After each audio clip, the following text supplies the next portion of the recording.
All right. Mic check, mic check. My checks. Yes, sir. Yes, sir. What it do, what it don't, what it is, and what it ain't. It's your boy, Don Otaku, aka Don Solo, aka Solo the Don, aka Solo D Swaggy, aka Otaku Evolved. And of course, I'm here with Subegels, aka Subeg, aka the Green Thumb, aka the Gaming Gardener, aka the Avatar, aka what you got for me today? Ooh, shit, I literally didn't even think of one. AKA, we content creating, bro. We Yes, creating sir. content, bro. We always creating content every Exactly. Wednesday or Thursday, whichever one you want to look, whichever way you want to look at it. Yes, sir. And of course, this man. is Dual-Wield Gaming Podcast, episode 92. And we back at it like a motherfucking crack addict. What's been going on, man? I've been I've been streaming a little bit. I've been gaming a lot of bit. I've been trying to finish these games so I can talk about these games and create videos about these games. But Finish games. um, Unnecessary. That's so funny. Nah, I like finishing games because it's like it kind of like wipes them off your slate, you know. Like it's like that's another one down. It's like a little check mark. But But if you finish it, you don't have that nag in the back of your head like, I have something I can go back to. You know, you got. But you always have something you can go to, bro. You don't have to always have to go back to it. But I don't know. I like finishing games. I like, going back to them when I don't remember what happened. Like I'm probably gonna replay some shit soon. I don't know what it's gonna be, but I'm gonna replay and I'm gonna be like, oh wow, I didn't remember any of this, and it's gonna be awesome, you know.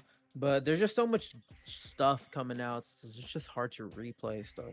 Like I really don't remember the last time I replayed something, to be honest. Maybe like Uncharted 4, and that was like fucking like 10 years ago at this point.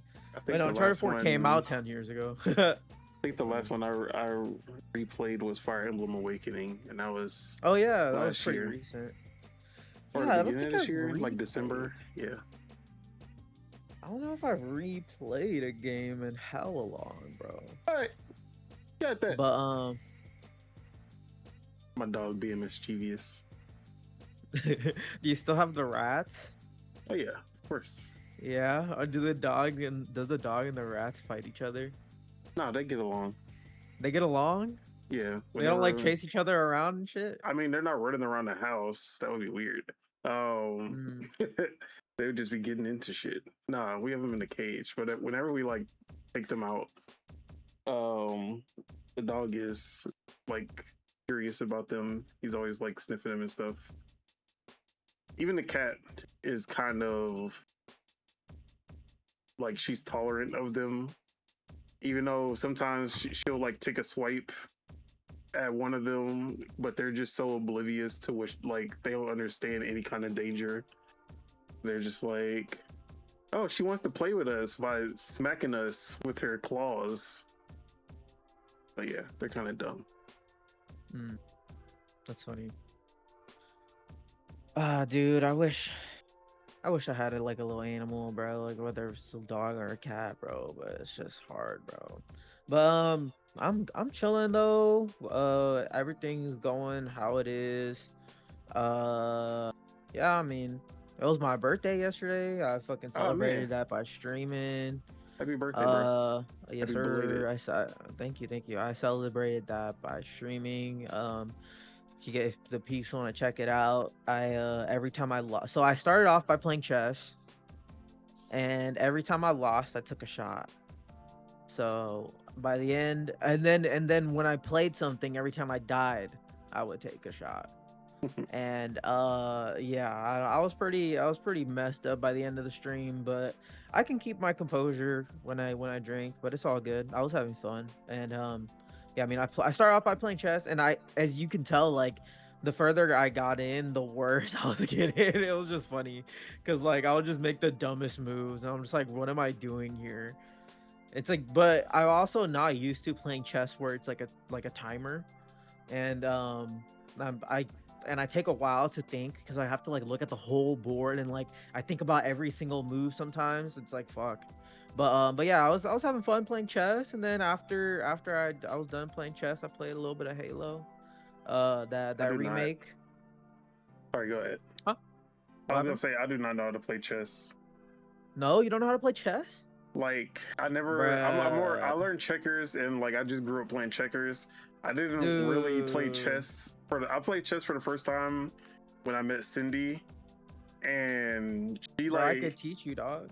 she kind of taught me, but Bruh. we played against each other one time, and it was because Okay. of It Takes Two that we Uh-huh. actually like seriously played against each other Oh, because they wasn't had there a the whole chess. chessboard in that? Yeah, there's a Yeah. whole chess mini game there, Wow, that's and funny.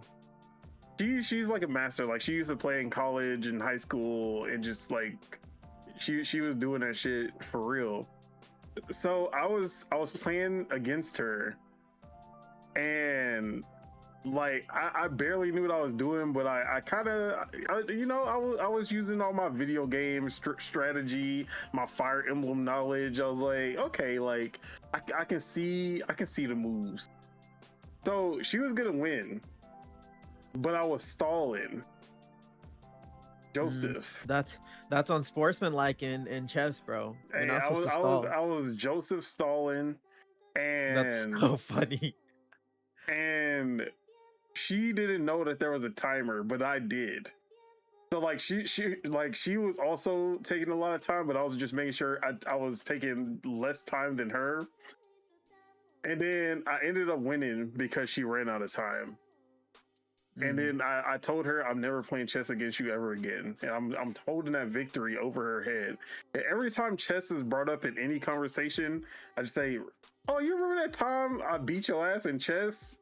And even though it was my first time actually like playing chess, isn't that crazy? You've been playing for chess for like how long? Like 10 years? Yeah, I do that. I'm petty like that. Well, you should make a chess.com account, and I'll send you an invite and we could play, bro. I'll teach you.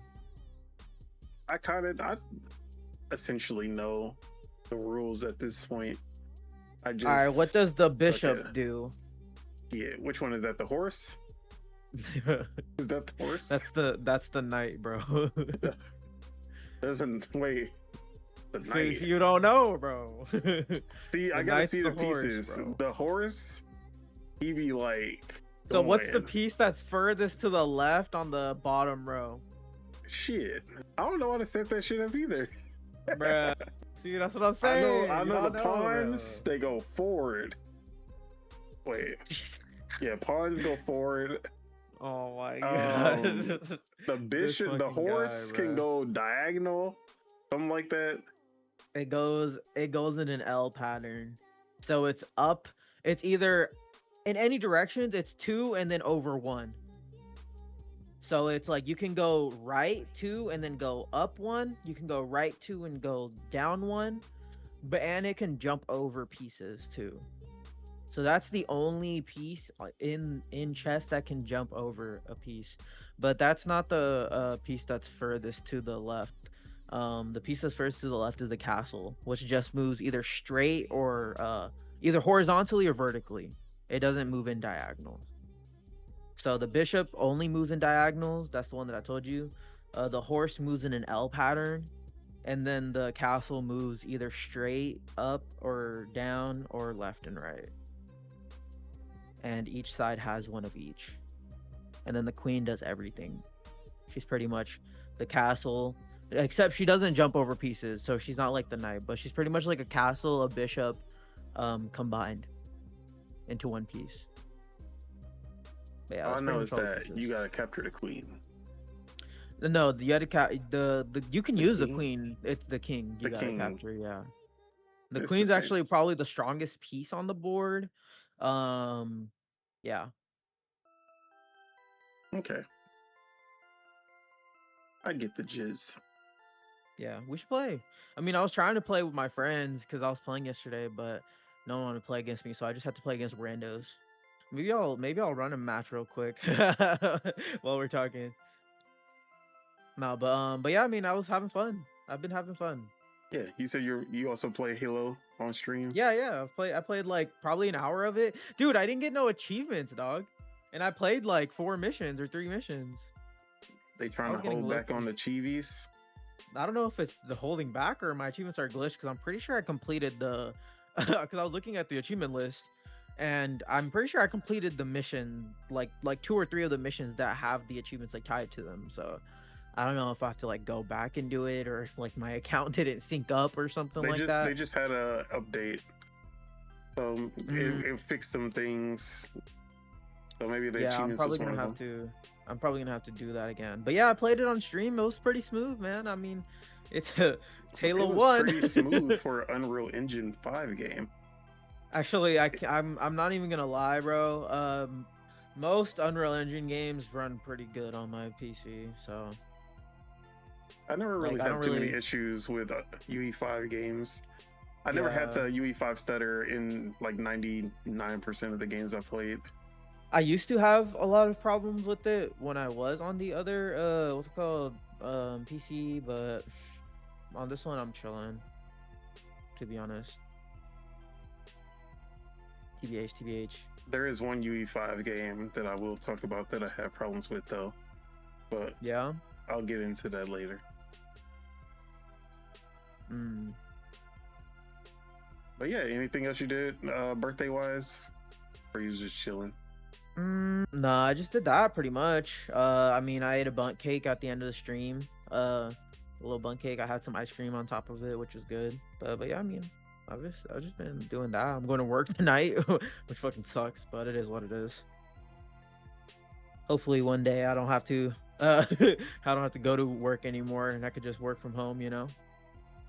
One of That'd be these awesome. days, One of these days. I see it in hopefully. your future.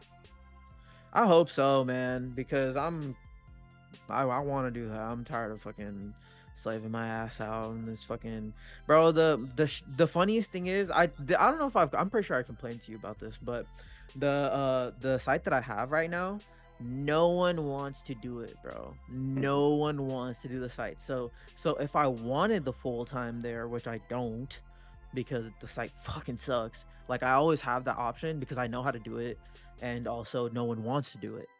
And Yeah, bro, and it's funny because there's literally like one other person that can, but they call out every week. They literally call out every week, and like now that I have some reduced days, like they always call me in for that site, and I'm like, bro, like you guys can call me in for a different site if you guys want, or it's like something in the day would be nice too, like. But I straight up told them like I was all like if you guys call me in for this site, I'm not gonna do it. But I was like if it's a day shift, then I was like for sure, like I'll do it. But yeah, them motherfuckers be homing me, bro, and it's so fucking annoying, bro. But it is what it is, you know.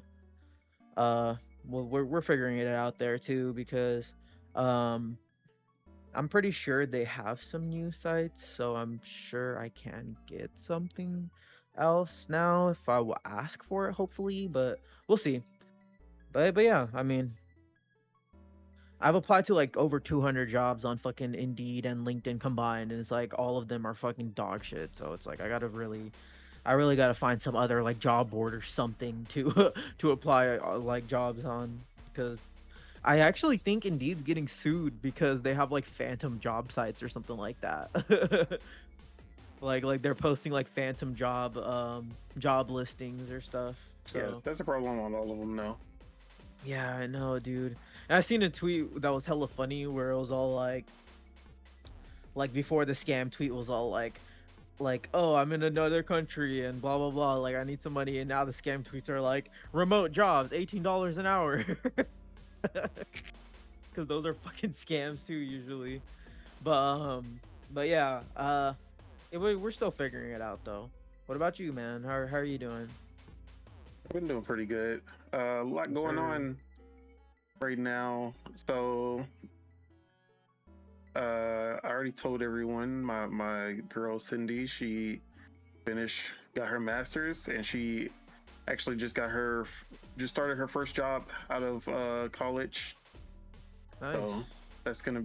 that's exciting. She started on Monday, and that's been going well. She's obviously still in the training phase right now, That's good. but at the same time, I also started a couple of gigs as well. You already know about one of them, and I'll start with the boring one first.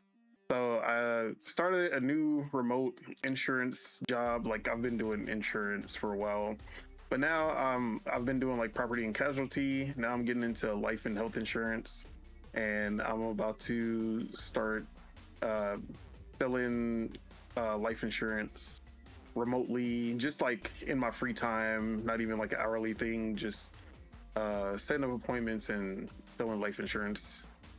Hmm. So that's the boring one. Yeah. But I also got a position as a gaming writer at Collider. Nice. So I will be slowing down on Lords of Gaming, but it's still LogNet Ride or Die. That's the hometown. We always gonna come back to the hometown. I'll still be posting some articles that probably won't fit with the Collider image over there, but definitely like happy to be working at Collider, and this will be like my first, I guess, paid journalism job. So this will Nice, be, man. or writing job, I should say. I don't consider myself a journalist. I don't think there are any gaming journalists left. Maybe Jason, and that's about it. Yeah. The dying breed for sure. So yeah, but I'll be writing for Collider. It'll be a while before y'all start seeing my articles or anything, but we looking forward to it. I want to like I'm excited about that. Not Nice, so man. much the insurance one. That was kind of just a job.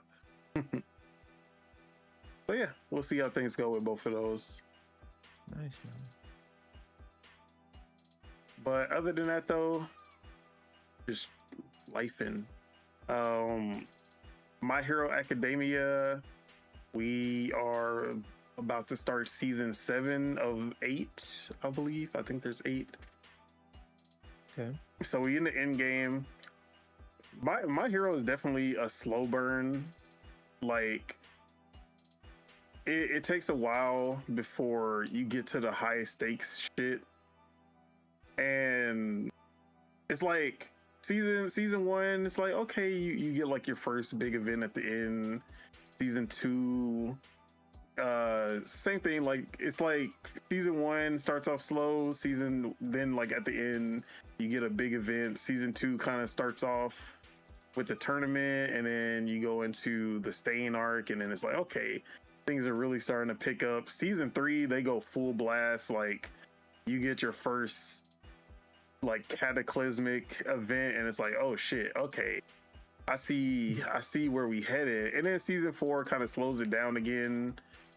But then no, season 5 definitely was like a useless season. I feel like that was just a whole lot of nonsense. Like they could have threw that one away and nothing would have been lost. But it was setting up a lot of what was going to happen in season 6, so I'll give them a pass. Season 6, that's where it popped the fuck off. Like that's the first time that they had like real life threats. People were dying. Like everything just got fucked in season 6. And then at the end of season 6, we get fucking like Deku in season 6. So good. Like his character arc in season 6 was pretty cool. Without spoiling anything, like we get this is him like after losing. Like he's a totally different person after that. But season 7 seems like it's gonna be his redemption arc before the final season where he finally gets his rematch. But yeah, My Hero, I'm still catching up. Like we're slowly going through that, but it's been really good. It's been living up to expectations. A lot of Naruto energy, like in these final seasons. But yeah, that's basically all. Just waiting on this damn Spider-Man on Friday. You're going to see that. You already know. I'll talk about that next week, though. Yes, sir. But with that, let's get into some gaming. I'll let you start. What you been playing? So I'm still on Bonanza. I'm on the 1300 layer now. I think straight up just 1300 right now. But I feel like I'm getting pretty close to the end. Yeah, I'm definitely doing that still. I am also I'm like backlog gaming on my Switch. I'm pretty much got backlog gaming on everything right now, but I played a little bit of that. I'm still having a ton of fun playing Bonanza. I obviously played Combat Evolved, as I talked about earlier, or Campaign Evolved, and I played that on my PC and I played that on the console. It runs really good on my PC. I was streaming and it was running at like freaking like I run the game at 4K. I use FSR. I think I was using like ultra or like ultra high. I think that's what it was, but not like the max settings.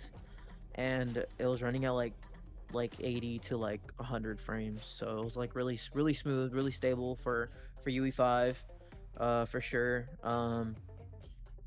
I mean, yeah, I was it's Halo 1. What else is there to say, really? I mean, they changed some encounters. Like you can kind of feel it. Like I haven't played Halo 1 in super long, but you can feel the encounter changes.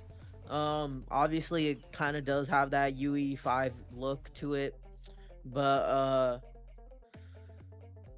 I don't know. I mean, I don't have that much bad to say. It's Halo 1. They added sprint. They added they didn't add mantling. They didn't add sliding. It still kind of plays like Halo 1. The encounters are pretty much the same. They added like extra cutscenes. They added some extra missions that I haven't done yet, I think. but I just started the game from scratch, so I don't unless they're just like dispersed in the game or you find them or something. I don't know, but They're gonna do some flashbacks. You just go like you're gonna be in the middle of you're about to get into the next mission, and then fucking Sergeant's gonna be like, "Hey, remember that time that we were fighting those fucking Covenant and blah blah blah," and then it's gonna go do the fucking Family Guy flashback, and then you're gonna play the prequel mission. I just made that up. yeah, maybe it might do that. But I mean, yeah, I do have some complaints about it because the game is very like I feel like they went really heavy on the film grain, or it's just maybe inherent to the how the game's like lighting is, but it looks really grainy like when you look at the game. And I could hella tell because I was sitting super up close to my my monitor, and you could like really tell that way. But um yeah, I mean, other than that, they should definitely have an option to turn off the film grain.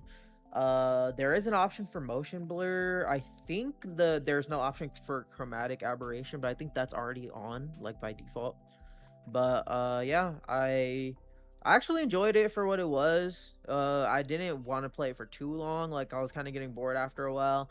That's where I was like thinking like, damn, they should have really remade the multiplayer too, cause cause that's where the replayability is, like people don't want to replay the campaigns all day, and people want to play multiplayer and shit. So but I had fun with it. It's pretty cool.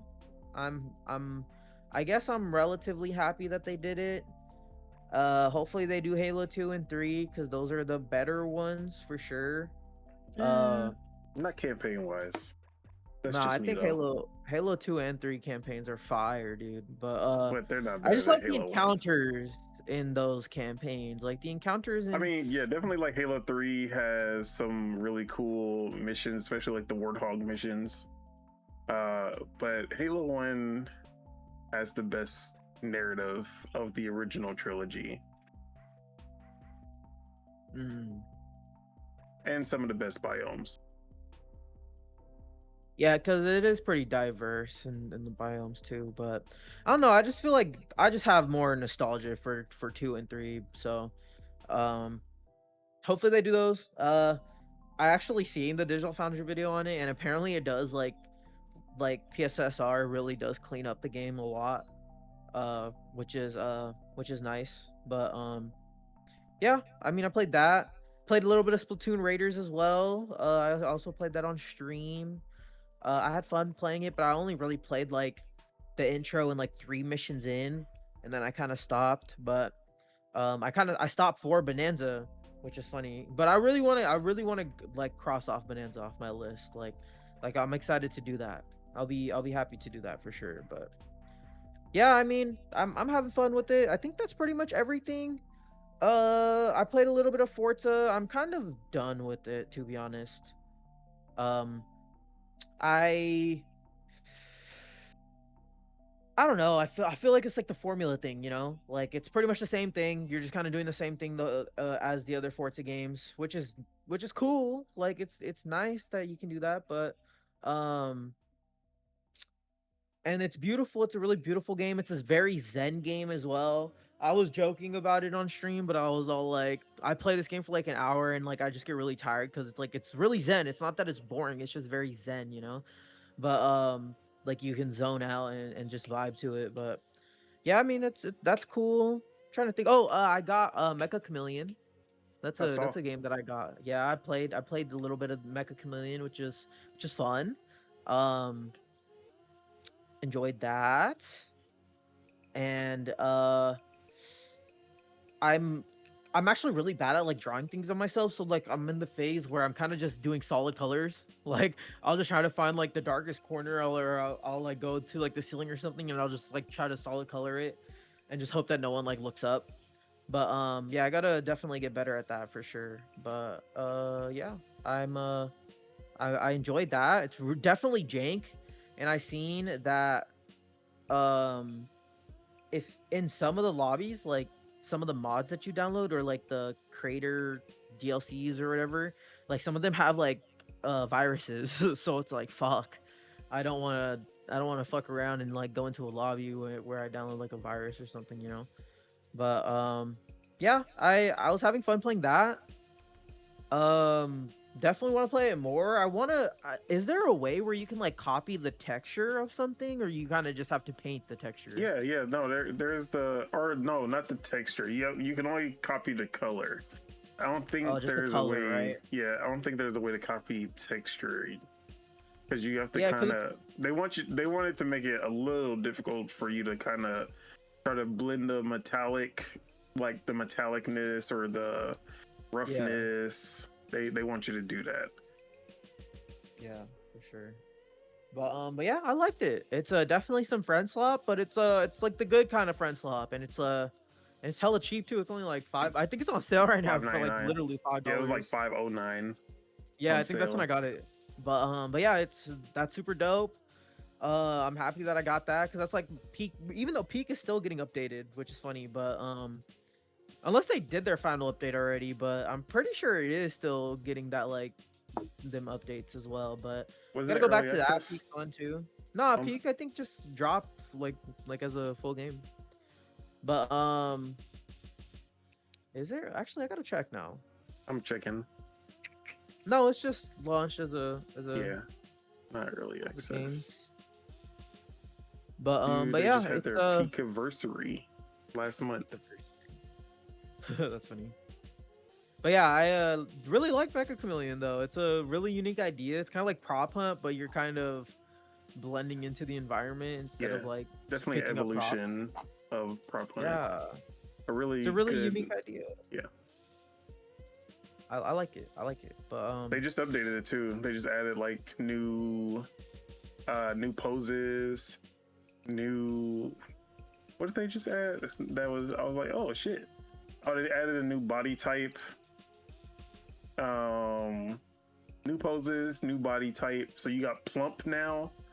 So you can be a little bit more rounder and plumper. It's funny. And then they added like 12 new emote poses so that you can blend in better.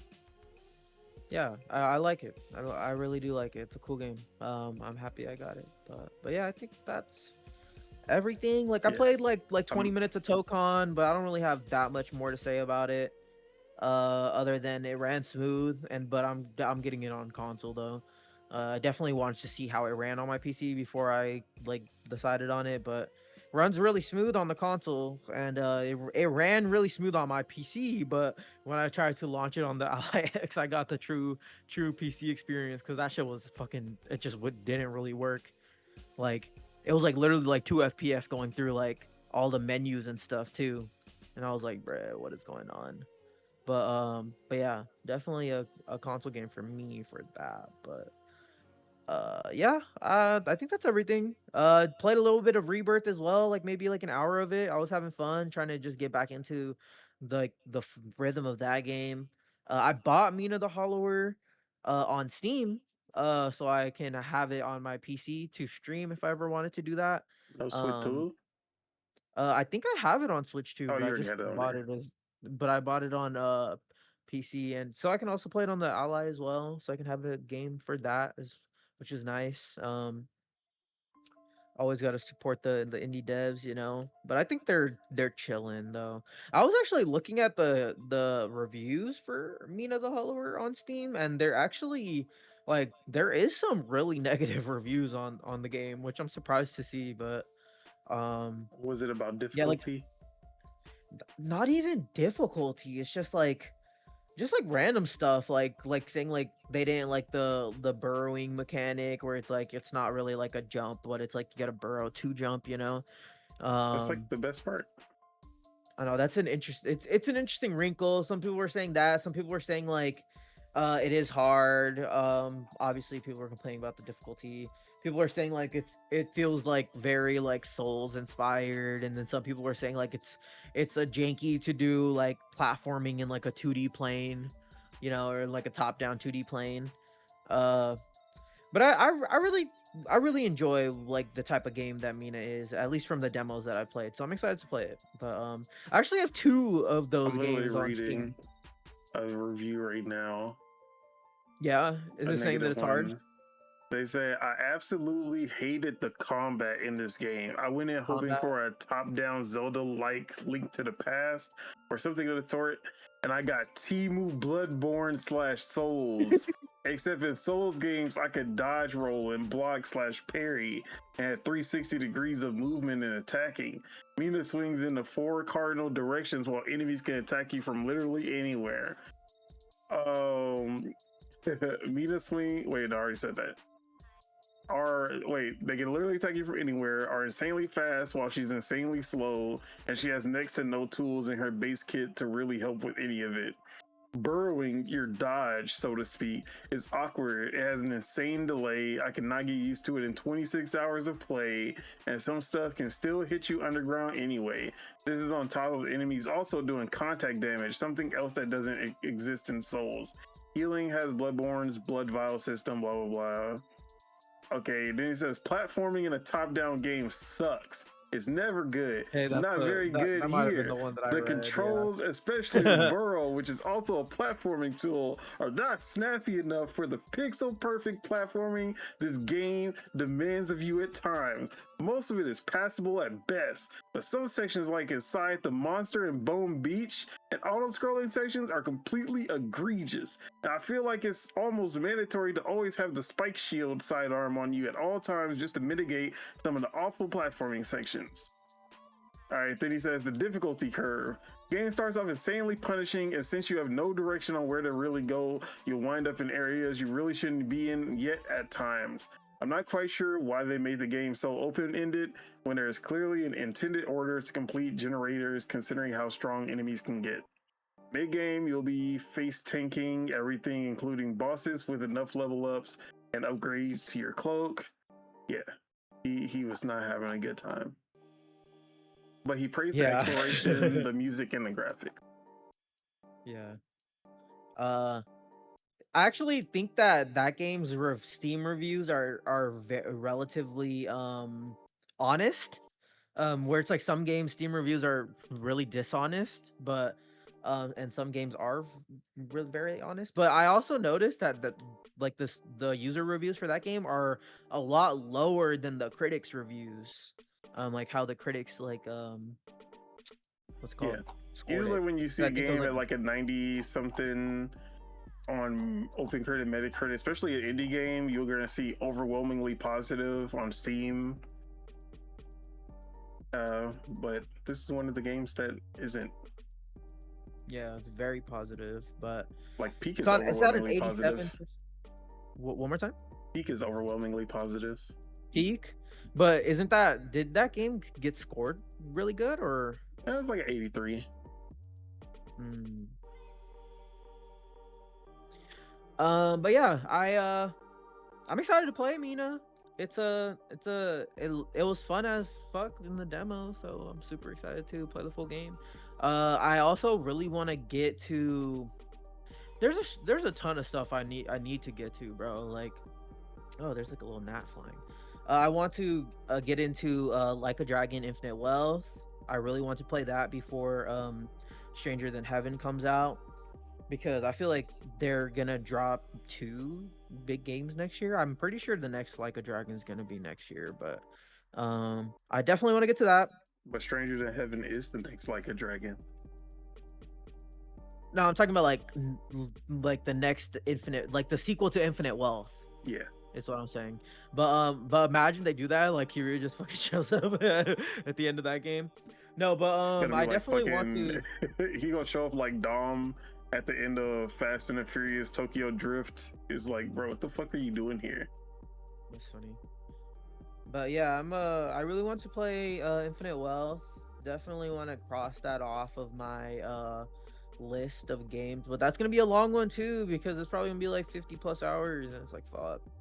But yeah, I definitely want to play that. I still want to get to Tears of the Kingdom, but I was thinking about it the other night. I was like, damn, do I want to just replay Breath of the Wild again? Oh my god, just play Tears of the Kingdom. I'm tired of you. Like, you were like, oh, I'm not gonna play it till the Switch 2 comes out. Switch 2 comes out. I know. Oh bro. no, like, no, just play Tears of the Kingdom. Dude, I know, but it's like every time I think of that game, it's just like that's all I'm gonna play, bro. By the time Whenever I get to it, that's all I'm gonna play for like probably like months. I feel like you're gonna play the Ocarina of Time remake before you play Tears of the Kingdom at this point. Maybe. No, I wasn't thinking about replaying Breath of the Wild, but I was thinking about playing it and like kind of like getting used to it again. Just like seeing how the world is and all that, because there's a ton of stuff that I missed and even my playthrough of that game. So I gotta go back to that and just try it too, because I think that's one of the ones I haven't played on Switch 2 yet. Because I have played Tears of the Kingdom, like I put like probably like 10 hours into it in like the last year. Um, it's just hard though, bro. It's just hard because it's a big ass game. Like that's another probably like 70+ hour game for me. It's like fuck, man. But too many big ass games, bro. But I've been happy. I know if I play Mina, that's like a 20-hour game, maybe. I'm sure I can get through that relatively quickly. Halo's a short, probably like I could probably get through it super quickly. Not really rushed on that because I've already played that. Technically, that could be considered a replay because I've already played Halo 1. But yeah, I want to get back to bro. I was complaining about it in the Discord like over the weekend, but I wanted to play AC Odyssey because I have like I don't know, maybe like 20 hours into that game on Xbox, and I was just like just wanted to jump in, climb some stuff, you know, kill some enemies, maybe complete some side quests, like just trying to see the world and stuff and play it, but I just couldn't get it downloaded on my damn console over the weekend, which fucking sucked. But We're gonna talk about that. yeah, but there's just a ton of shit I want to play still, man. There's too much I want to play. Okay, but that was everything. I think so. All right. As for myself, as you can see on the screen, got to play the Marvel Tokon Fighting Souls beta as much as I could while it was doing the most. All right. Arc System, Sony, whoever we need to blame, come to the front of the congregation. Because this was one of the worst beta experiences that I've had on PC. And it seemed to be a PC only issue, which makes a lot of sense. First, like my experience just trying to get into this damn game was so much. So booted it up. I was like, okay, about to see how he doing. That shit crashed like before I could even make it out of the initial setup. Yeah. And I was like, okay, that's weird, but like you know, sometimes it just happens that first time, and then you boot it up again and everything's fine. Like, okay. Booted it up again, that shit was a black screen. I didn't even make it to the initial setup. I was like, what the fuck? And then I just kept like Alt F4. Actually, I don't even think I could Alt F4. I had to like go into the task manager just to close it out every time. And I was like, okay, shit is, and I kept doing that, kept trying things. It was like, okay, it's not working. Eventually I did get in on the first day, and I was like, okay, it's working. I played a little bit. I was like, okay, I played some of the story mode, which so far the story, like outside of some nitpicks, the story mode seems cool so far, as like compared to some of the recent story modes and fighting games that I've played. It's definitely not Street Fighter 6 level, and the story itself seems way more interesting than Invincible Versus in Avatar, which I'm gonna talk about Avatar next. But there are some nitpicks that I have. Like, I think, like, I understand it's Marvel comic books. You do the comic book cutscenes. I hate comic book cutscenes. I think that if you're an indie studio, you can get away with it. If you are Sony, Arc System Works, and Marvel, you're just being lazy. I'm sorry. You can do fully animated cutscenes. They literally start off with a fully animated cutscene, and it looks gorgeous. and then they go into like the comic book like cutscenes. I just feel like that's lazy. But in the contrast, like Invincible Versus does have fully animated cutscenes, but the campaign is also like 2 hours long. I know this one's supposed to be like way longer than that. But so far it seems like there's like multiple stories depending on which team you choose, and each one you play as like the different characters, and you see how they like team up, and then you see like all the way till they defeat the final boss, who is a new character that's completely original supposedly. So see how that goes. So far, it like just from the beginning, playing with the Amazing Guardians, which was Spider-Man, Star-Lord, Penny Parker, and Miss Marvel. It seemed pretty cool. Just like narrative wise. Just wish Sony would have gave them a little bit more budget. But then started actually like get into the fight, and it's like, okay, I'm starting to learn the controls. Like, I hate the controls. It's Arc System. Like, all modern Arc System works is so dead to me. And they have not changed since. If anything, the controls have gotten worse in like how casualized it is. But it is what it is. Like, once I started getting into it, like, okay, started learning some combos, and I was like, okay, I see the vision. Like, there's some good parts to the combat. I'm still not 100% sold. Like, it's a very interesting mix of how they're doing tag battle, because you have 4 fighters, which is already a lot, but you have 1 health bar. Like, you're not switching characters and then they have their own health bar, and then you switch to another character and they have a full health bar, like how Marvel vs. Capcom or Invincible versus Dragon Ball Fighters. It's not that. But because of that, it feels like a 1v1 fighter with tag elements. But it's like it has some perks, but then I feel like I don't actually use like most of my characters because of that. I feel like a lot, like 9 times out of 10, I'm playing with my main, who's Blade, because there's no reason to really switch. Because if I switch, I'm not saving my health bar. I'm like, oh, I need to save Blade so he can heal. It's like, no, you're switching, you still have the same health bar. So I'm just gonna use the character that I'm best with, which is Blade. And that's what I essentially was, just playing with Blade the whole time, and then just using the other characters for assists.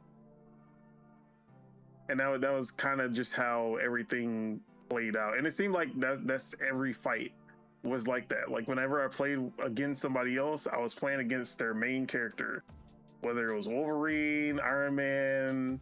Like, they never switched. I never switched. It felt like a 1v1 fighter that just had assist characters because of that. I'm not sure how I feel about that. Yeah, I kind of was seeing that too, where it's like a lot of, because I was like lurking in a lot of people's streams and just trying to see like how people were playing the game, and a lot of people were just playing it like it is like 1v1 with like the other characters just doing like their assist moves and not actually like tagging them in.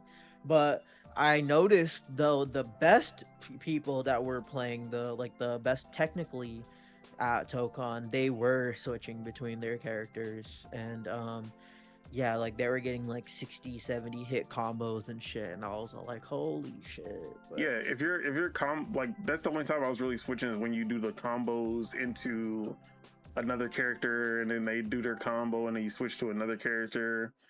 But then I just switch right back to Blade like once that combo ends. So I don't know. It's hard to come into this because a lot of the moves and like they took so many moves, and like the characters they play very similar to how they played in Marvel vs. Capcom.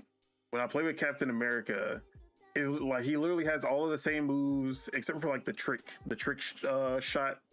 That's like the only new thing, but all of his moves are shield slash, except he calls it shield strike. Charging star is shield.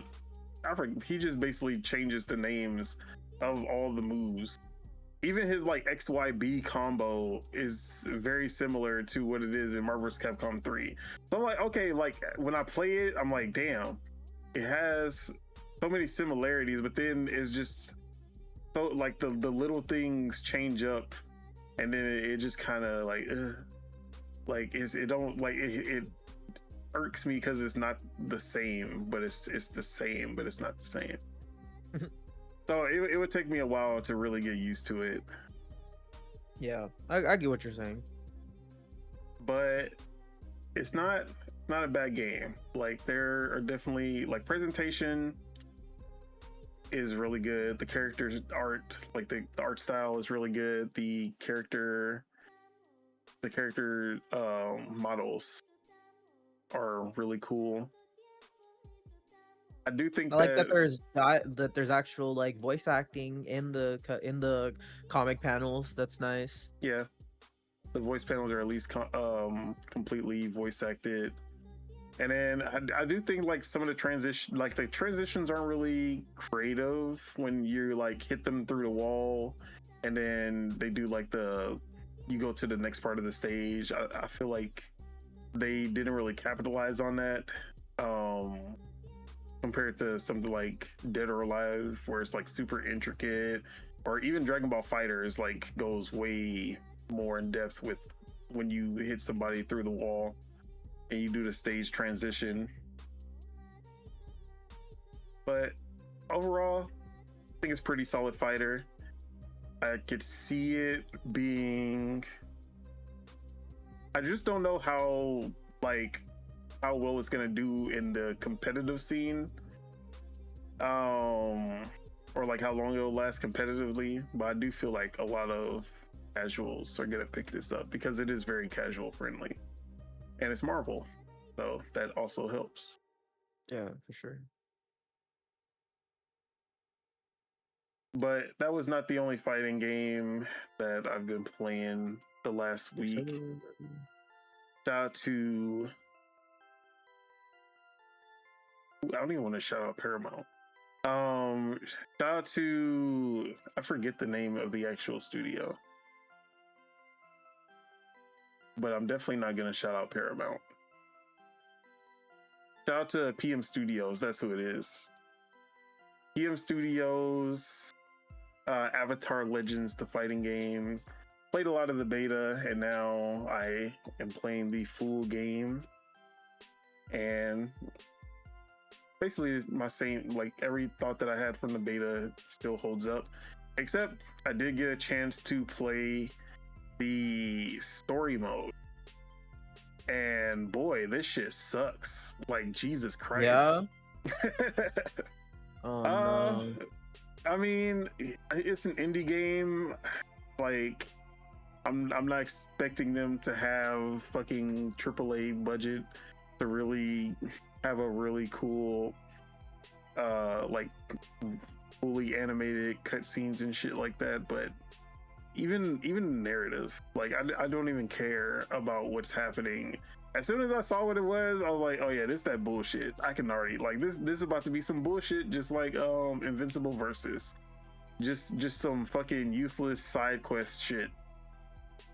So essentially, start off with Aang waking up in Ba Sing Se, and he's like, man, where is everybody? And then he's like, oh, Katara. And then Katara's like, who are you? Like, what are you talking about? I'm the Avatar. He's like, no, you're not. You're just some creep. I know the real Avatar, and it's not you. And then she like you fight her, and then like, oh my god, you are the Avatar.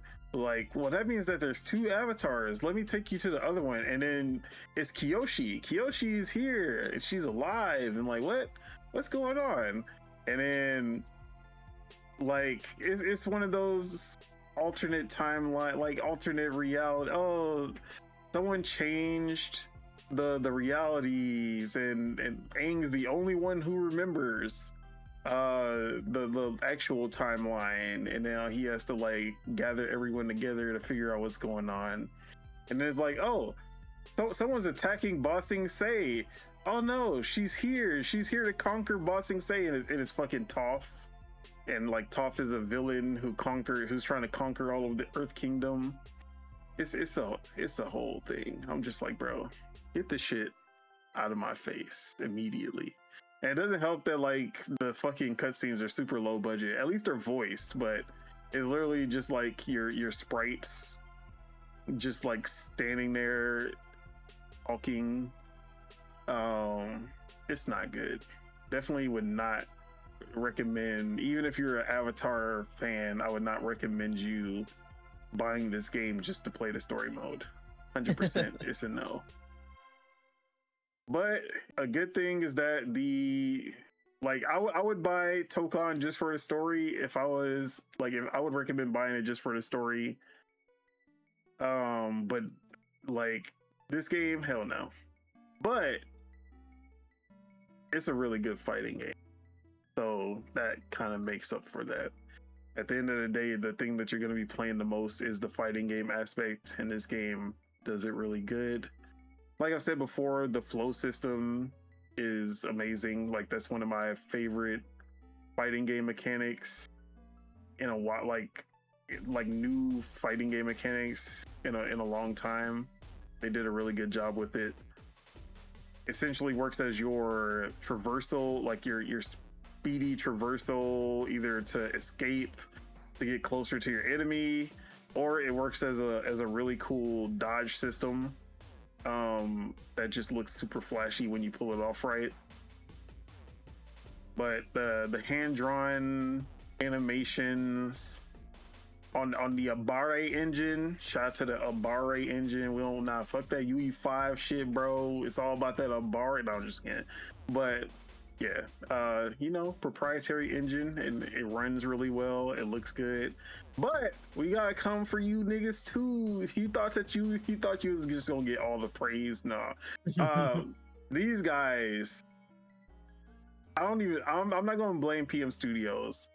I know who to blame. We know who to blame. Is Paramount. Fuck those guys, because they made one of the dumbest mistakes ever. And that is that they waited until the last, like literally hours before launch. They waited and then said, hey, so there was some issues in the back end. The Xbox version is going to get delayed until September. So like if you were looking forward to playing that game tomorrow, yeah, sorry about that, guys. We could have told you earlier, but that would mean you cancel your pre-order, even though you can still cancel your pre-orders now. But yeah, so that was there. And then they're like, oh, and that Nintendo Switch version, yeah, we had some issues, and now we can't, the localization is just not going to be there at launch. Just English voice and English text. So if you speak anything other than English, sucks to be you. Sorry. Don't cancel that pre-order. Actually, it's too late for you to cancel the pre-order because Nintendo gives you 7 days before to cancel. So haha to you. But also no crossplay either. You're only going to be playing against other Switch players because we fucking suck. And we could have delayed the entire game and made sure everything was feature complete at launch, but that would mean we would lose money, so we're just not gonna do that. And this was like 20 hours before launch. Like that shit was the most diabolical bullshit that I've ever seen. And they basically just kind of killed all the goodwill that they had. Like the game was reviewing very well, everyone was excited about it. It also, and Spitta actually was the one who put it into perspective, because I wasn't even thinking about this.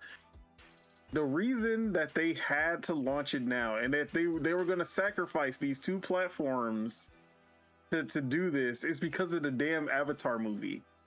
They wanted it to coincide with the movie so bad that they were just going to let the game be half-assed on the Switch and Xbox. I mean, not even half-assed on Xbox, whole-assed, because that shit ain't even on there. So yeah, some bullshit. Count your days, Paramount. I'm pretty sure PM Studios was like, yeah, bro, this shit is not gonna make the fucking July launch. And they were like, shit, yeah, it is. So yeah. Yeah. Wait, is it at least 60 on the Switch? Yeah, it's 60. Okay, that's good. On Switch 1 and Switch 2. On Switch 1 as well? Yeah. Oh, wow. I seen it run on the Switch 1. It actually looks pretty good. That's good. But if they added fucking Spanish, that would have tanked the frame rate or something. I don't know. But yeah, we still Queen Azulu. You know what I mean? We fuck with Azulu. Azula, you mean? I'm tripping. Fucking Shaka Zulu ass.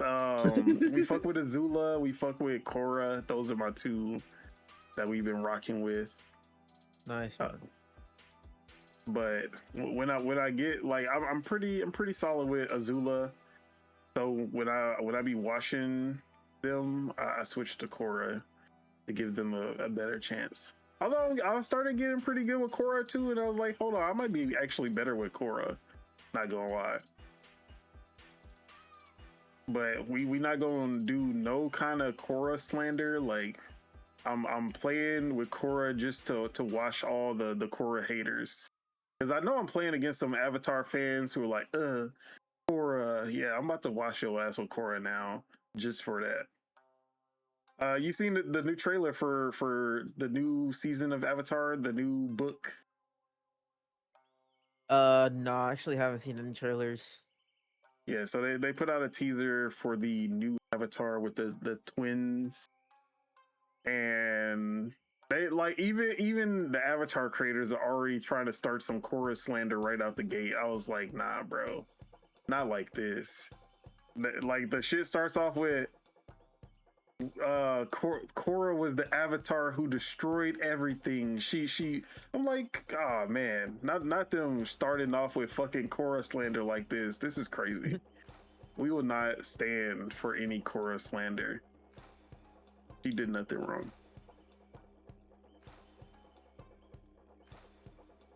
But yeah, shout out to Avatar the fighting game on the two platforms that it actually exists, feature complete.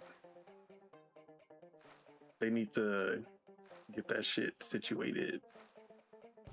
Still a fun game though. Good. Half Sword, your boy still playing that. I fucking suck. I'm still stuck at the same rank. Starting to piss me off a little bit. Yeah.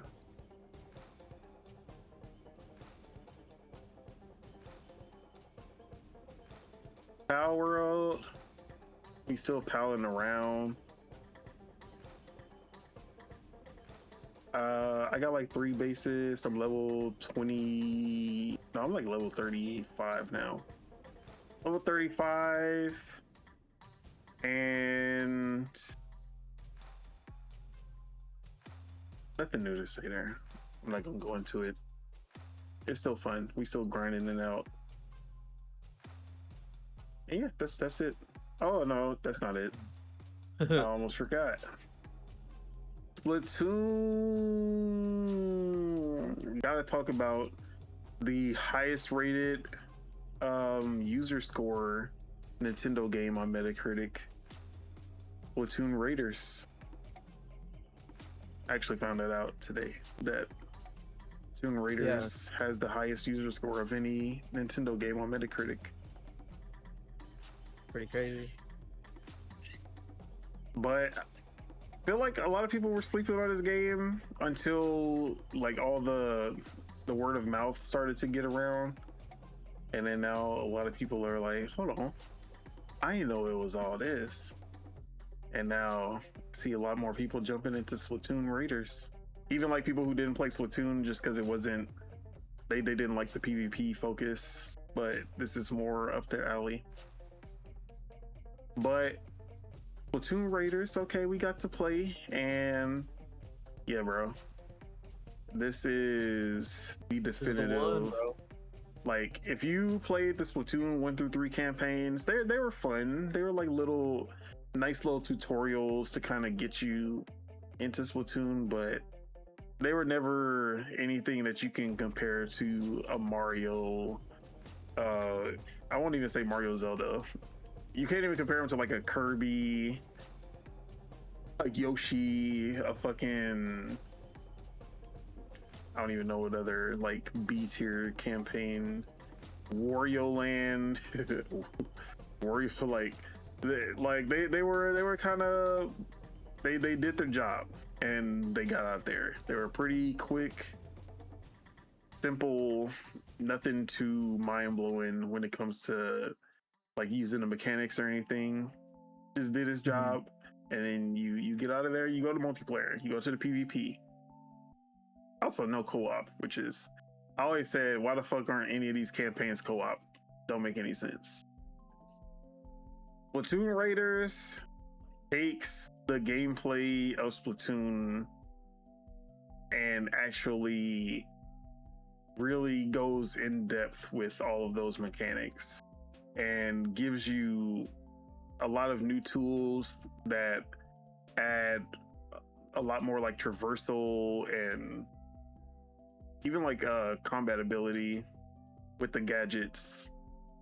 So essentially this is the Splatoon looter shooter. Like, this is Nintendo's take on the looter shooter genre, and this, like, Splatoon being their primary shooter, it made sense that this would be the one. And yeah, bro, the loop is really addicting right off the bat. So gadgets act as your like abilities essentially, and there's some really cool ones. The Splatchet is the one that I started off with. Actually, which one did you choose? Do you remember? I chose like, wait, are you talking about like the special ability? Yeah, the special ability. I first chose the speedy one, and then I went to the one where it's just like I think the middle one. I went from the speedy one to like to the power one. Yeah, I've been using the power tank with the Splatchet, which is like the little axe, and that one is a fun ability. And as you're essentially, you'll choose a level.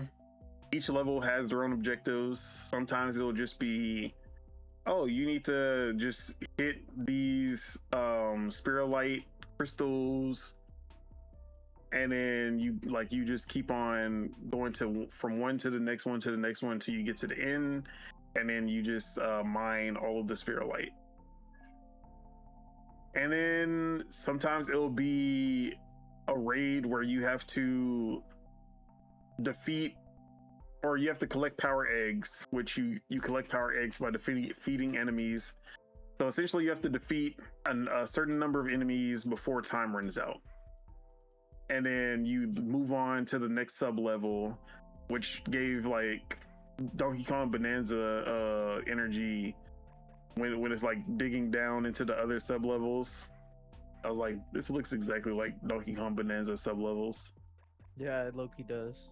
So they have it that way, and then there's like certain ones that I played, like the one that's showing right now, where it's like an open area, and there are multiple objectives. You can take them on in any direction that you want, and you just have to collect a certain amount of power eggs. And it's like there's different tiers to it, so it's like there's a middle point where you can just say, okay, you're done if you want to be done, and you can go right now. But if you want to get the most rewards, you have to get the maximum, which is like 4,000 power eggs instead of 2,000. And it's like you can just leave whenever you want, or you can just keep on taking on all of the enemies, and they just keep on spawning, and you can kind of grind loot that way, which was pretty cool. So each stage kind of has their own different objectives, which is good because it's not just like Salmon Run, where when you play Salmon Run, it's the same thing every time. Like not too much is changing. Maybe the map is, but the gameplay is still the same. It's horde mode. But this one actually, like, it kind of keeps it fresh because every time you do a new mission, it's like, okay, what am I doing this time? And the level designs are actually pretty cool. They have a lot of traversal mechanics that you'll never see in other Splatoon games. Like, you can jump off of the robot, which is one of the deep cut members. They come with you in this like mech suit. You can jump off them. It gives you a boost that you kind of float in the air. But they also have things like this flower that can also like boost you into the air, and then you can float around. And they'll have like these air platforms that keep you in the air. You can kind of boost, just keep on boosting off of those. So a lot of verticality that you don't really find in other Splatoon games, especially not their campaign modes, which is really fun. They have like these surfboards that kind of get you across the water because you can't jump in the water. But I was having a lot of fun with this, especially those raids, because those get really intense. One of them, I literally had to call for help, and I had to get like randoms to come help me complete this raid because I was just getting demolished. But they've added so many new gadgets, so many new enemies types, even though a lot of them are from previous Salmon runs. The enemies, at least, they still added a lot of new ones as well. But I see this as like a little stopgap before Splatoon 4, and a lot of these mechanics will probably end up in Splatoon 4, which I'll be pretty excited about if like gadgets come to Splatoon Run, or like in Splatoon 4, or if they add the like verticality of this game into the multiplayer. That'll be pretty cool. Like fighting in the air with other Inklings. That show would be tight. But yeah, the customization of the loot is also really good. There's a lot of customization to each gadget.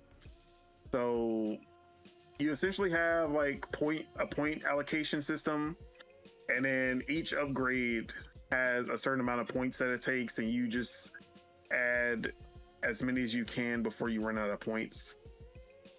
And sometimes it'll be like, if you have the splash it, normally it'll do like a horizontal slash, but you can turn it into a vertical slash and it does more damage. It just doesn't cover as much area.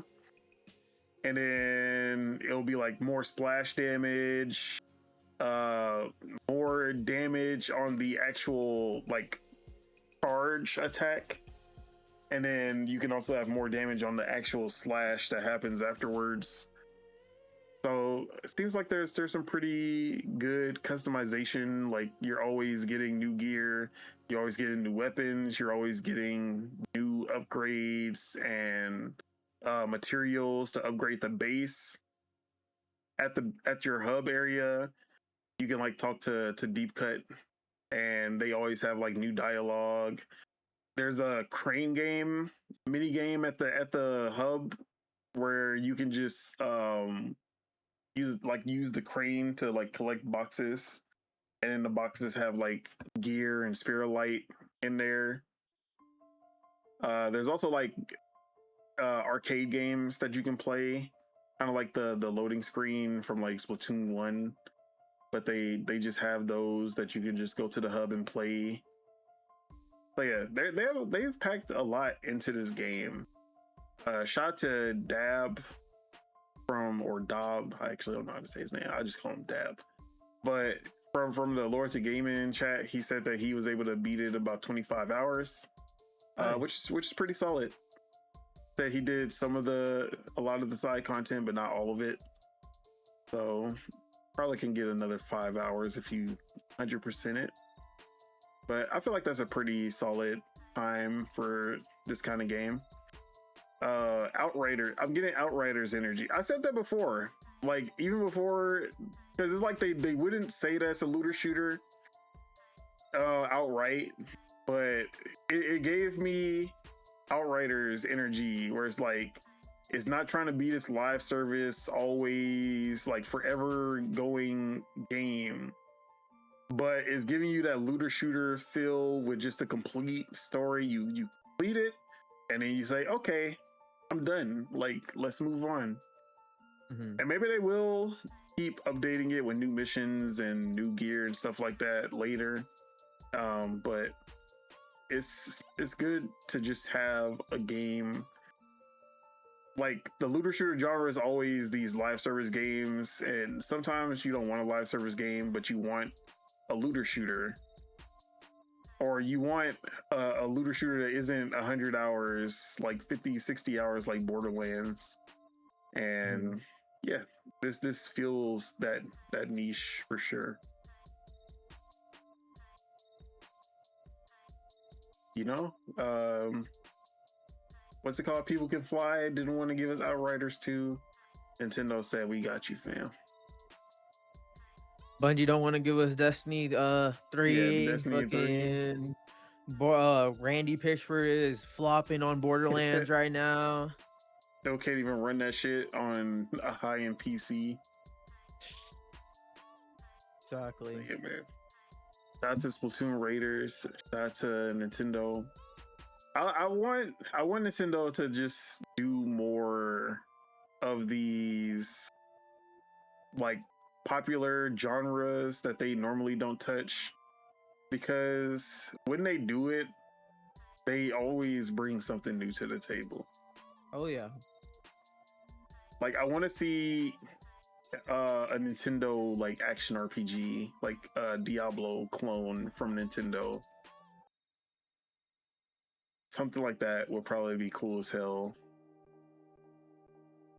Yeah. That's not a mobile game, because they do have Lost Eidolon, or no, Lost. I forgot what that game is. Lost Ions or something. Lost Echoes. I forgot, but it's a mobile game that they have. It's like a new IP. Dragalia Lost. That's what it's called. Yeah, that game is like a little action RPG co-op, top down, very Diablo-esque in a sense, but it's a mobile game also. So bring something like that to mobile. If they ever did a Dragalia Lost, but just made it like a fully realized Switch 2 game, that shit would probably be dope as hell. That game actually has some potential if it wasn't just a mobile game. Yeah. One of the few new IP from Nintendo that people don't talk about because it's a mobile game. But yeah, shout out to Splatoon Raiders. Let's get into the on the radar. I just have one game today. It's actually one that's pretty old, considering it, like this tweet was from May. But this game is called Farah, and it looks pretty insane. It's a first-person shooter where you play as a kitsune, which is like a fox person, and fully hand-drawn visuals, which looks really crazy in motion. you can kind of go into your beast form. You go full on nine-tail fox Naruto, start fucking people up. What game is this again? Called Farah. Farah? Yeah, should be the first link on the podcast notes. Oh yeah, but you can switch between melee, like you have a sword and you can cut people off with the sword, and then you switch to like shotguns, rocket launchers, pistols. Like, oh yeah, I think I remember seeing this game.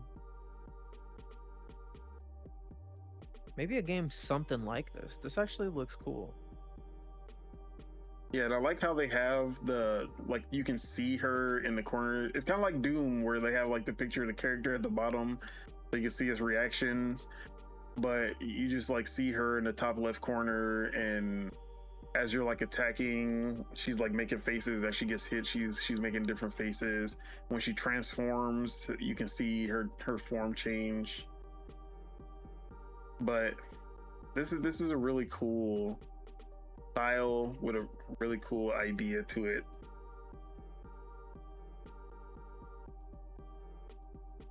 But how you feeling about this? Yeah, I mean it seems pretty cool. I definitely like the art style. I like the what you were saying where she's like making different faces as she's like shooting enemies and stuff like that. That's really cool.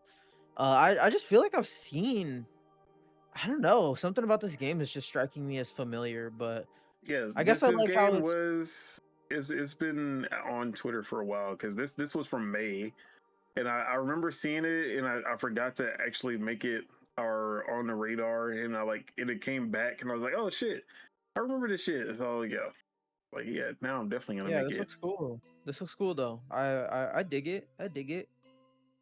Yeah, I also like that there's like a lot of traversal and verticality. Like you can see her climbing up the walls and then like jumping off the buildings and shit. So I love to see that in first person shooters, or any shooter for that matter,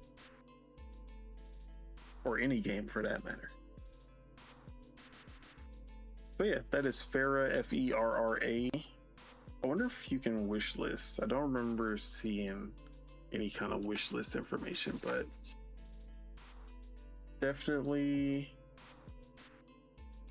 if there was a wish list, I would definitely wish list. Yep, it's on Steam and you can wish list it. No release date. You can also support on Patreon if you're into that. So that is the on the radar. Anything that you had?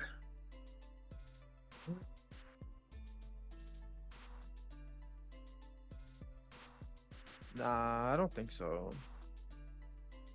None Right. that come off the top of my head. With that, let's get into some news. Let's start with Halo Campaign Evolved.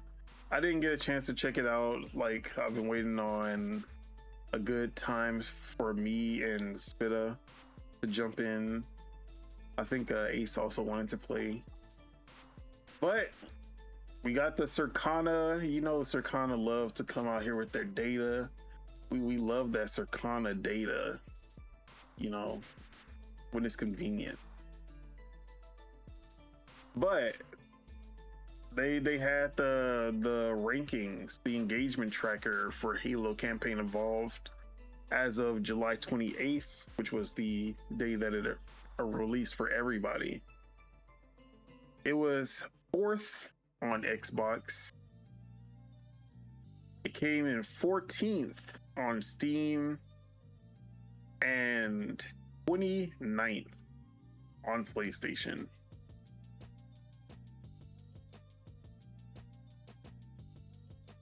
And you know, all I gotta say is, was it worth it? Y'all was wearing PlayStation shirts at the Halo event. Yeah, PlayStation, Halo is here. Y'all was popping y'all chest. You know, when y'all was at the worst of y'all just just doing Xbox dirty, just doing the brand dirty as possible. And look at you. What did that get you? 29th. 29th. In the US, which is obviously going to be the place that Halo thrives the most. It's not like this is a Japanese game and we're like, well, you have to look at the Japanese. No, this is Circana. This is Halo. Y'all did all this parading to get this game on PlayStation. Y'all are like, yeah, bro, this is gonna save Halo. This is gonna save Xbox. Look at you. You look stupid. You were just killing the brand for no returns. And then you have people who are like, bring Gears of War E-Day to place, like y'all port begging Gears of War E-Day. Y'all not gonna buy that shit either. I'm tired of this narrative. Like, Gears of War E-Day could have launched on PlayStation. That shit was not gonna break top 10, I bet. I'm sorry.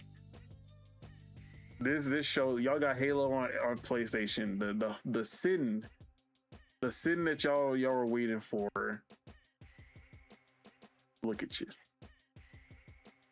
That's all I got. But it's pretty low on everything though. Even like 4th on Xbox for a new Halo release is kind of like, it could be better.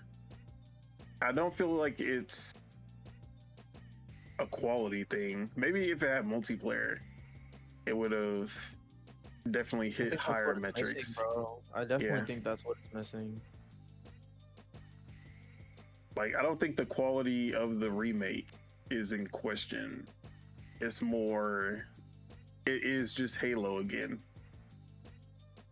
And maybe if there wasn't already one Halo remake before that, people would be more inclined to want to replay Halo 1.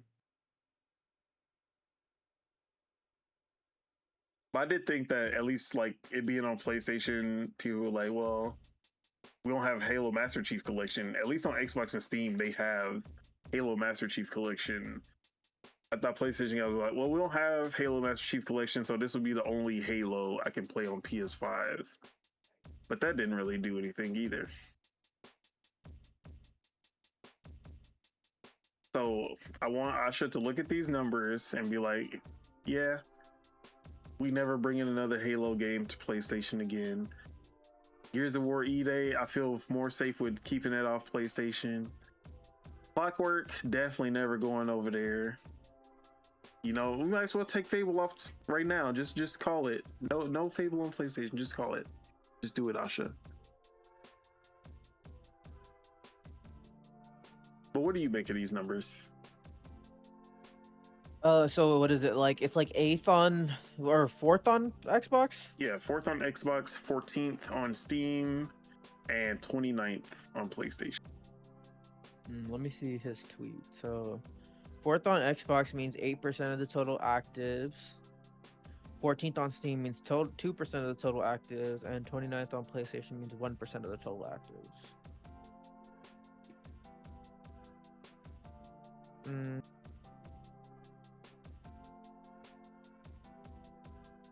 I mean, what my mind comes to is 1% of PlayStation is probably bigger than 8% of Xbox, but it's still not worth it.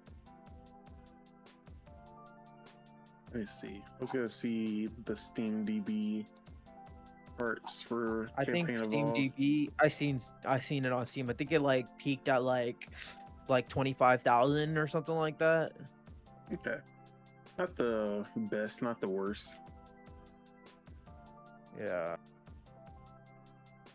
Not great, but I don't know. We'll see. I feel like low key, this is done worse than even Gears Reloaded did. No, it definitely did better than Gears Reloaded. I remember when Gears Reloaded came out. I think Gears Reloaded did better on Xbox, but like on Steam, it was only like, it peaked at 4,800. Yeah? Yeah. What about on PlayStation? it did not do good on PlayStation. I remember that. When they were going through like the list of games that actually did good, Gears of War Reloaded was like less than Grounded, I think. Ooh. Looking at Steam DB right now. Let's see what's going on. I wonder how many people are still playing Assassin's Creed. So, Black Flag Racing still has like almost 20K. And then, let's see, Assassin's Creed Odyssey actually. Okay, it actually it has like 3,000 people in game right now. Not bad. What about Shadows? Shadows, let's see. Shadows has almost 2,000, and its 24-hour peak was 4K. Damn, bro, thousands of people still playing these old ass Assassin's Creed games. Let me see Bro, not Odyssey, Origins. Assassin's Creed is the ball and gun gamer. Like that is the one franchise that the ball and gun gamers will be like, I'll it's time to switch it up a little bit, and then they buy the whatever recent Assassin's Creed game. Yeah. Then play that for like 30 hours, 40 hours, and then go back to their multiplayer game. 30 hours. You wish you could only play Assassin's Creed Shadows for 30 hours, bro. These shits be ever since Odyssey, at least 100 hours just for the campaign, like the main quests. And then Valhalla was fucking ridiculous. I could not. I could not do Valhalla, bro. That shit was insane. How much filler that they had in that game. Yeah, it was too much in Valhalla. Fun game, but goddamn, there's a limit. Like I don't care how good the gameplay is, because I love the gameplay of Assassin's Creed. There's a such thing as just giving us too much content. Valhalla and Odyssey are both in the you giving me too much of a good thing. Like even if I'm enjoying myself, I don't want to like be here for this long, bro. Get me out of here.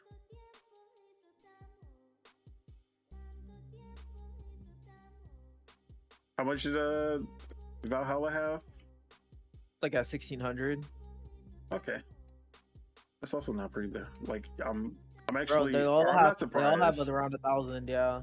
Yeah, I'm not surprised that Odyssey is above Valhalla and Shadows though.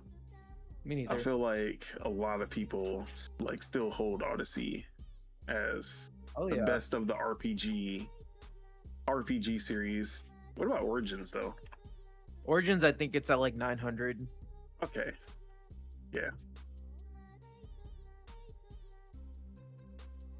All right. So yeah, I don't even remember what I was talking about, but Halo's peak concurrence. We Forza, we can keep Forza over there. Like Forza is going to keep doing good. Okay, I'll allow Forza to become the multi-plat game, and it's also like the live service, like very live service style game. I'm like, okay, y'all can have that. Plus, you can't really associate Forza like cars with Xbox as a brand thing. You can associate Master Chief and Marcus Phoenix with Xbox. Hard to associate McLaren with Xbox, but we'll let y'all have Forza. But that's it. That's all y'all get. That's how I feel. Don't bring nothing else over there. Maybe if you make some like new IP, like if the new StarCraft online game comes out, cool. Put that over there. Fucking whatever ZeniMax Online game is coming out after Elder Scrolls, put that over there. Anything that has like single player narrative, definitely don't put that over there. Anything with just a regular multiplayer, not a free to play kind of thing, premium multiplayer, stay on Xbox. That's my terms and conditions for Asha. You know, I sent those over to her. She gonna get back to me. I sent her the number. She was like, damn, I didn't know it was like this. I was like, yeah, I was trying to tell you beforehand. So she reviewing the terms and conditions, and I put a little bonus. I was like, take Fable off of PlayStation right now. They don't buy games, bro. I'm trying to save Fable.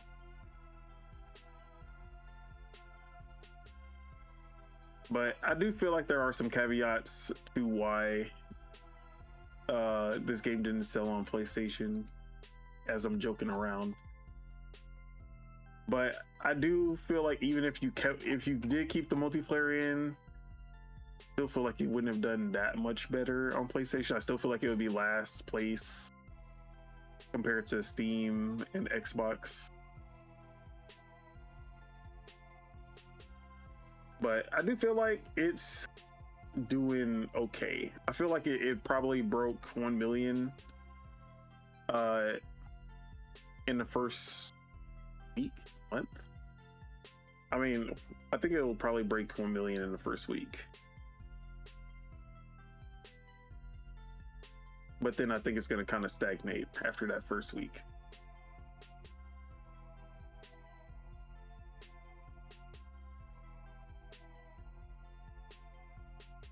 But of course, with any new release, there was some controversy that we already got from Halo Campaign Evolved. In Halo Infinite, we have Fruitgate. You remember Fruitgate? Of course. Where people were trying to shoot the fruits and the fruits didn't explode, and they were like, this game is terrible. I tried to shoot the fruit and nothing happened. 0 out of 10 game. Well, now we have Girlgate. Have you been seeing Girlgate? Okay. So as always, the grifters were already, you know, they saw the purple skies and they were like, yeah, we can already tell there's some sweet baby DEI right here. They've been already plotting on this game since they saw the fucking box art. And lo and behold, they found their first thing to latch onto. They were like, there are too many women in the UNSC in this game. Why are there so many women in the army? But then there was a video that was surfacing, and I'm gonna find that clip right now. So yeah, some dude, I'm not even gonna say his name because I don't even want to give him that energy. Some asshole, some idiot. He was playing Campaign Evolved, and he's on the Pillar of Autumn mission, and he starts shooting all of the Marines, and then he's like, oh my god, if you shoot the male Marines, they can die, but if you shoot the female Marines, they don't die. And he had this video, and he was showing it. He was shooting the female characters and they wouldn't die, and he shot the male characters and then they were dying. And he's like, they added women into the game that weren't in the game before, and now they made them invincible. This is like new levels of DEI we've never seen before. And then there was like 5-10 videos of other people playing the game and debunking that the women couldn't be killed. Like, people were literally one-shotting the females just like they were one-shotting the males, and then they were dying. Shout out to Chris Raygun. He showed a clip himself. and his was hilarious. So I'm about to play that. But the lengths that people will go.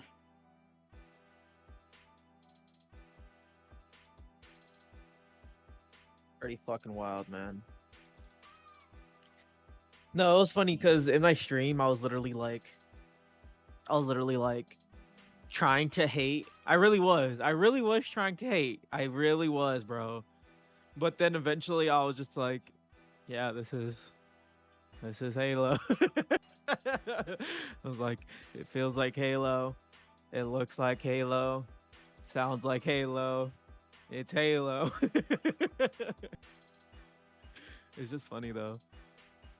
Like I mean, they changed some things. Like I don't remember. Maybe this is just my memory like failing me, but I don't remember like because in the remake, switching your gun like there's like a slight delay in like when you switch to it to when you can shoot it, and Yeah, I don't remember that being that's in from Halo. later. That's from later Halo games that they added that delay. It was definitely Yeah, quicker to switch. Yeah, I was just like, what the heck is going on? And like it was tripping me up, but like. And like I said, they changed some encounters. Like they added some more enemies in spots, and you know, There's one more time. I was gonna say there's a lot of the changes come from like their weapons that weren't in Halo 1 that were only in like Halo 2 and 3. Sword. Yep. There were obviously had to rework some of the encounters. Some of the later levels that are like notoriously bad have been reworked, like the library, and they did a lot with the Flood to like improve their AI and make them more horrifying, which is cool. I've been seeing some clips of that, so I'm excited to get into that part. But a lot of it is still the same game, just trying to modernize the feel and giving people more weapons, more enemies, and then the prequel missions.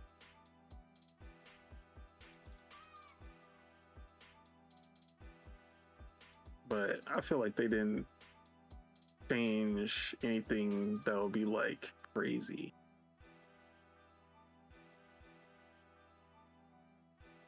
But yeah, that's the controversy with Halo right now, like the biggest one out here. Yeah. Which is hilarious. But all in all, I feel like the sentiment is either this is just Halo 1 again, or it's okay, this is like the definitive way to play Halo 1. Like it looks good, plays good, modernized. They did good with it. And then some people are like pointing out the Unreal Engine. Like there are certain areas that look very Halo, and then there are certain areas that kind of just look like Unreal Engine generic.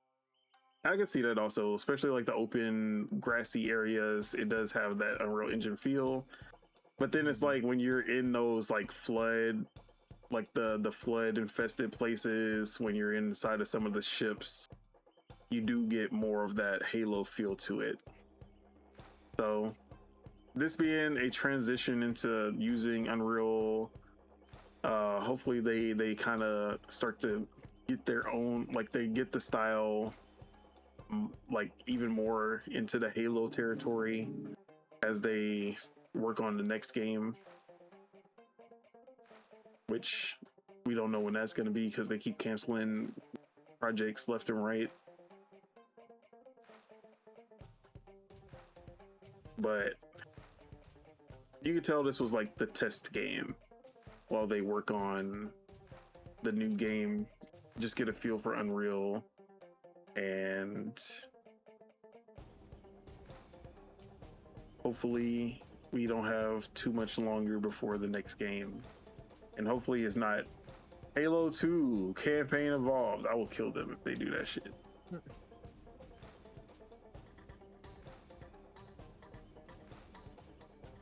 But anything else you want to say on Halo before you move on?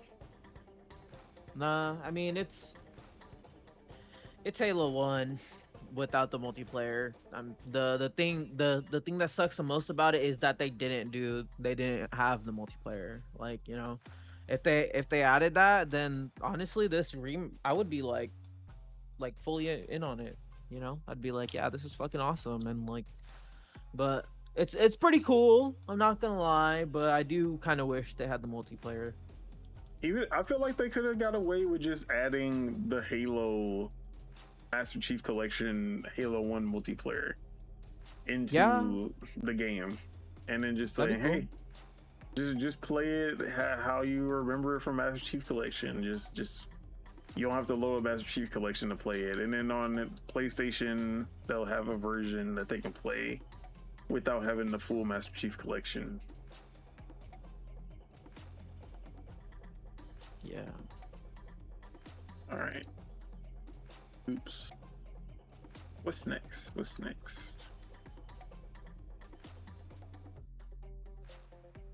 Capcom has some good news. Sales are through the roof. Digital sales even more so. But that's another story. But they did say that the likelihood of a Pragmata sequel is very high due to the strong sales that they got. The exact quote was, pre-release marketing and the appeal of its main character Diana. Is she the main character? Yes, she is. She is a main character, maybe.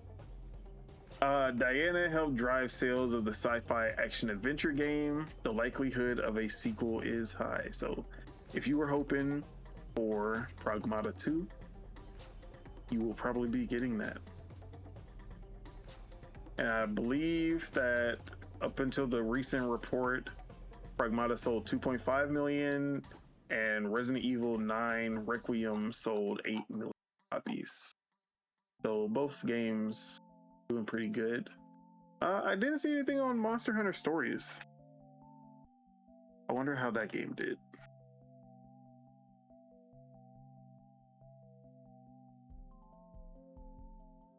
Kind of want to get Monster Hunter Stories, to be honest, because it's more like a Pokemon game, right? Yeah, they're very Pokemon turn-based esque games.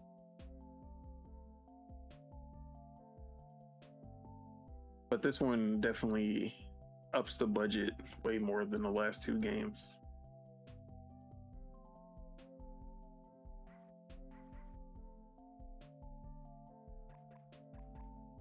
I could definitely see them doing a Breath of Fire game. That team.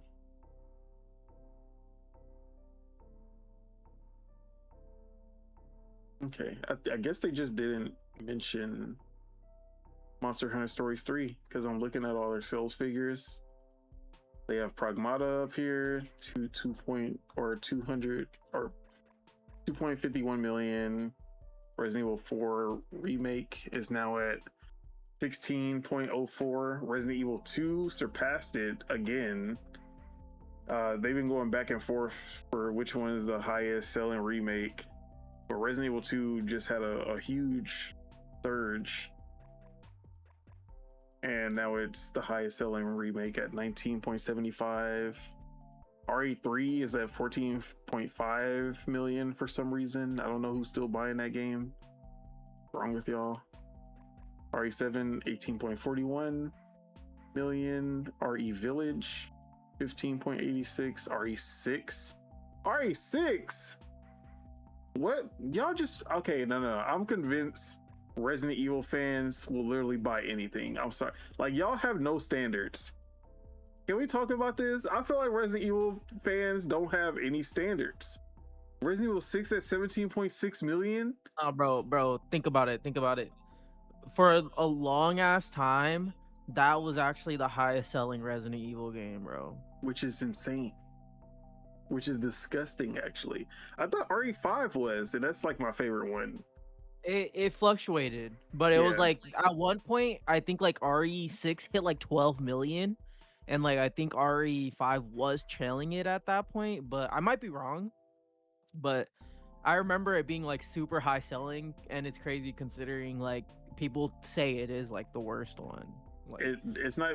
People no, it is the word. Like I don't see how anyone can put, at least in the mainline franchise. Like there are some like side games like Operation Raccoon City.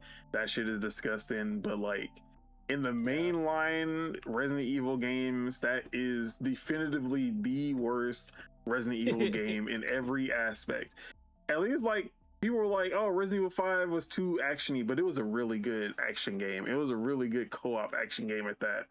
Resident Evil 6 was a terrible action game. It was a terrible horror game, and the fucking narrative was just the worst. Like it was so bad. I hated everything about that game. They had like 3 different stories or like 4 different storylines that you could play with each character, and they all sucked. Resident Evil 6 was literally, they tried to throw everything in, and they failed to do anything right because of it. It was the Mortal Kombat Armageddon effect. It sounded good on paper. It was not actually good in reality. But yeah, Capcom's killing it as usual.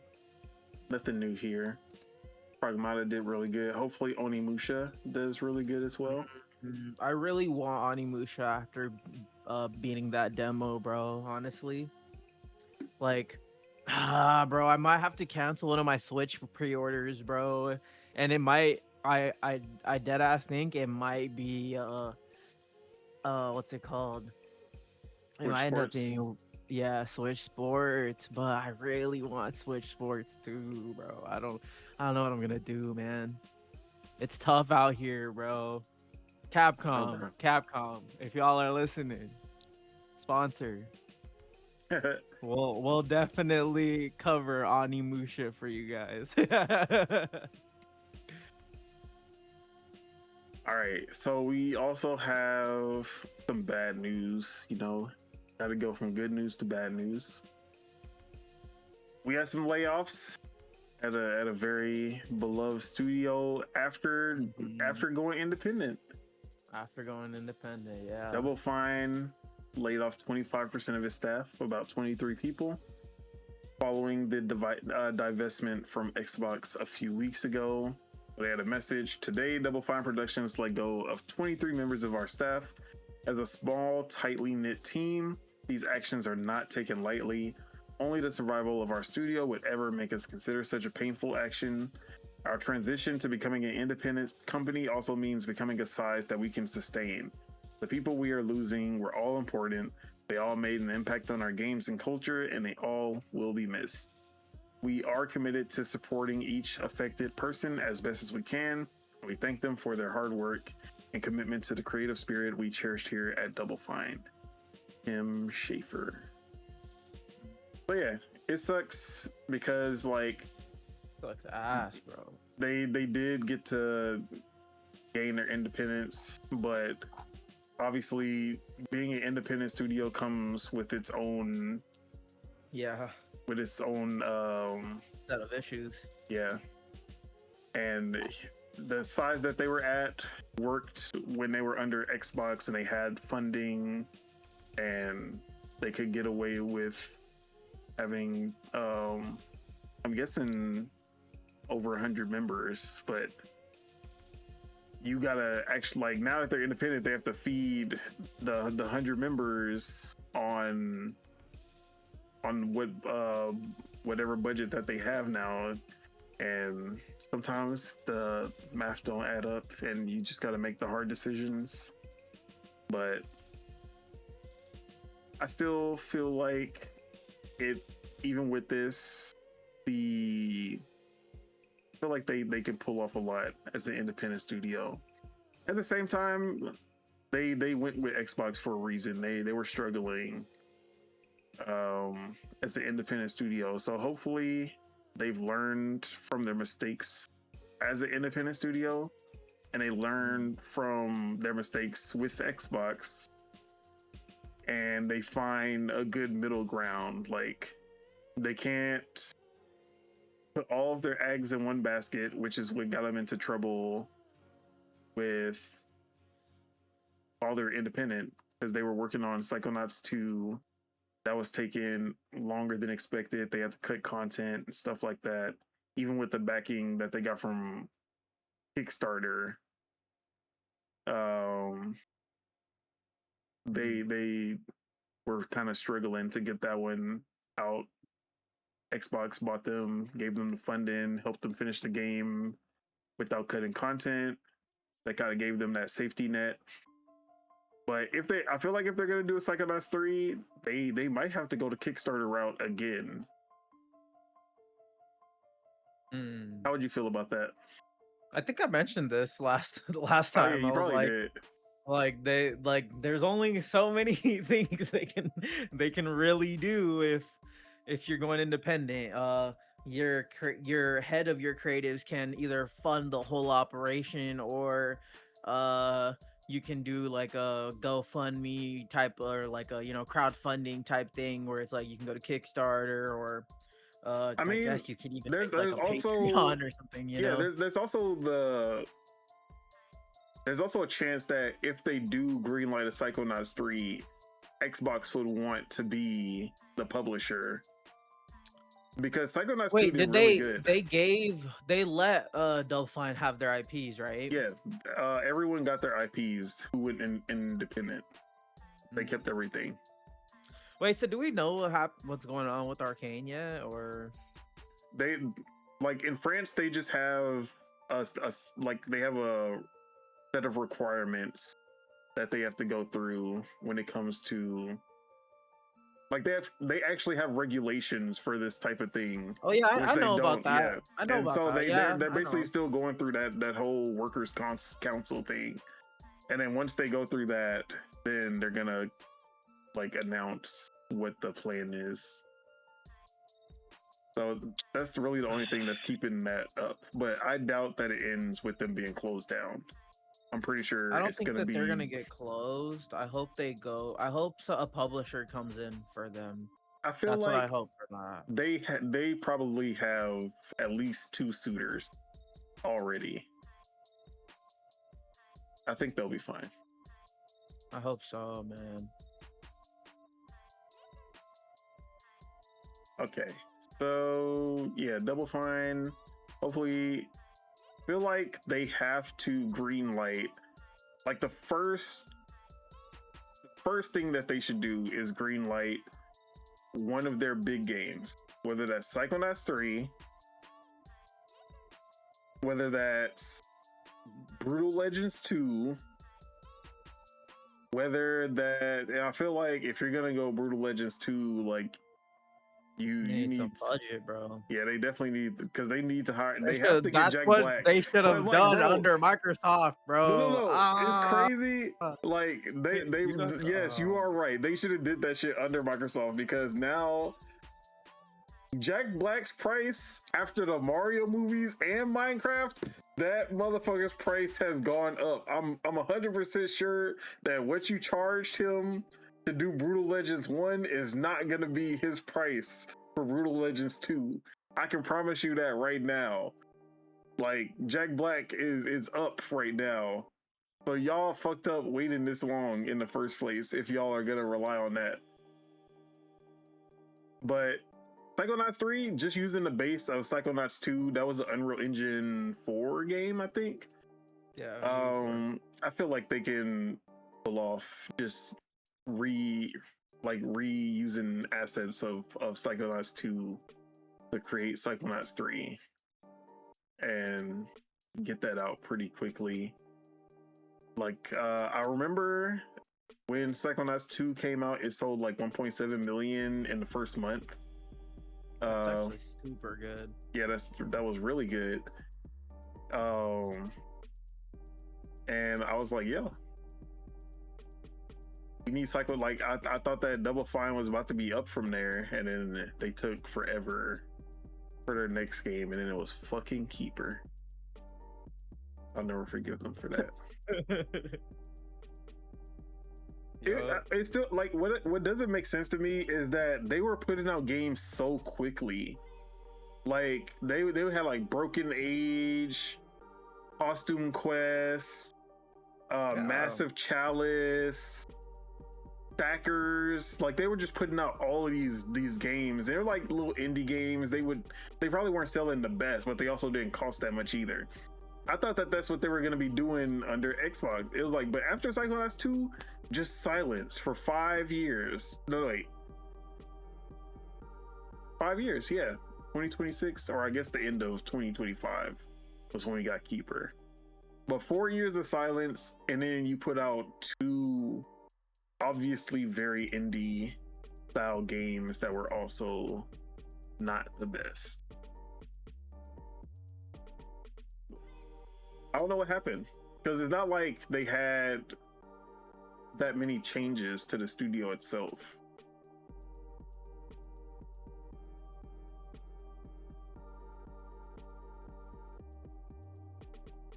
But yeah, and it's not like Xbox was really in there just like fucking shit up, because we know that they were not doing shit. Like they left you alone to do whatever you wanted. Like I really feel like something was going on inside of Double Fine, because I don't know. I'm not saying like it's their fault, but for them to take that long to come out with those 2 games, I feel like there was some issues. And I think it was an internal thing, rather than being like Xbox coming in and being like, no, you can't make that. No, you like, they were approving everything with bukus of budget. How much was Keeper's budget? Bro, I don't even know what don't Keeper's tell me budget it's 100 million, bro. Nah, that shit was definitely not no 100 million, but it probably was over $1 million. Over dude, no, it's probably like, if I were to guess, I'd say 25 million. Okay, the production budget. Oh no, that's not. I said game. Fucking Google trying to get me caught up. That shit said movie. Did it give you the production budget of how much it cost to make a lighthouse? No. It gave me the production budget of a fucking movie called Keeper that came out in 2025 as well. That's not as funny. But it said like 6 million. I was like, if that game was 6 million, I would be pissed too. I would have been like, yeah, get the fuck out of here, bro. At 6 million, nah. I like this. Not like this. I hate that it's so hard to find game budgets, but for movies, like, you know the exact amount of what they spent before marketing for every movie. But when you want to find out how much a game cost or how much budget a game was, like, that shit is like secret information, and a developer will literally have to come out and say that shit, or like you have to find a report that says that shit. I hate how secretive the gaming industry is about everything. It's like when you want to know about a movie, you can find out literally every piece of information about that movie. Every single detail is public information. But then when it comes to gaming, they keep all that shit tucked. It may use, nah, you can't see that B. Sales, you definitely can't see that B unless we hit a milestone. We gonna tell you the sales when we hit a milestone. But outside of that, nah, we gonna keep that shit in the tuck. Like, come on. There needs to be regulations about that shit. That's what we need. We need the EU to be like, yeah, y'all can't be hiding information no more. Yeah, we low-key know like a lot about movies. Like we like everyone knows how much the Odyssey cost to make and all that. Like, Yeah. and like I remember even back in the day, like it was so much easier for me to get information for like research papers and whatever all bullshit I was doing, like for movies and like and TV shows, where it's like I think it was like at the time when Game of Thrones was at its peak, it was like the most expensive TV show ever made, and it was like what Yep. 10 million per episode, right? Hmm. But now so many TV shows have freaking passed that. It's like I'm pretty sure there was one TV show recently where it was like what, like 50 million per episode was the budget, or even like 100 million. I don't fucking know, but even I'm pretty sure even though Spider Noir was probably like a 10 million per episode budget movie TV show. Yeah, I know the Fallout was definitely over 10 million. I think it was like 17 million, 18 million per episode. Yeah, it's just insane budgets but we know it though, you know, like and some of the ones that we know like are from like the journalists, obviously, like Jason Schreier and shit like that, like and just inference, and we can just do the math where it's like we can go on like LinkedIn or whatever and just get however many employees there is and just kind of do like averages, be like an average, or Yeah. look up like see And you see however where they much are, where the studio's yeah, located. You're like, exactly, oh, just start California, yeah, just try definitely doing 100 the math. million. Exactly. And then or you can look at a game. there's a lot of ways where even just we can just figure it out. It just take a lot of work, you know. Yeah. But Like you you, look at a you game. can probably guess the Halo campaign evolved budget is probably like 50, 60 million. Like they didn't work that long on it, but it's still Halo Studios. They have a ton of staff, even with all the cuts. Yeah. And I think they took 3 years, 2 to 3 years to work on it. I feel like 50 to 60 million would probably fall in line. Definitely less than Halo Infinite. We don't want to talk about that budget. Let's see. There is 1990 developers and Jesus. 193 thanks for credits Alright, for I'm Combat sorry. Evolved or Campaign Evolved. Alright, God, look, brother, I'm why about do I to- keep on saying Combat Evolved, dude? I'll be saying that too. All right, It's so annoying. Hear me out. They should have just named it that. y'all need to cut 3,200 people, right? 1,000 of them gotta be from Halo Studio.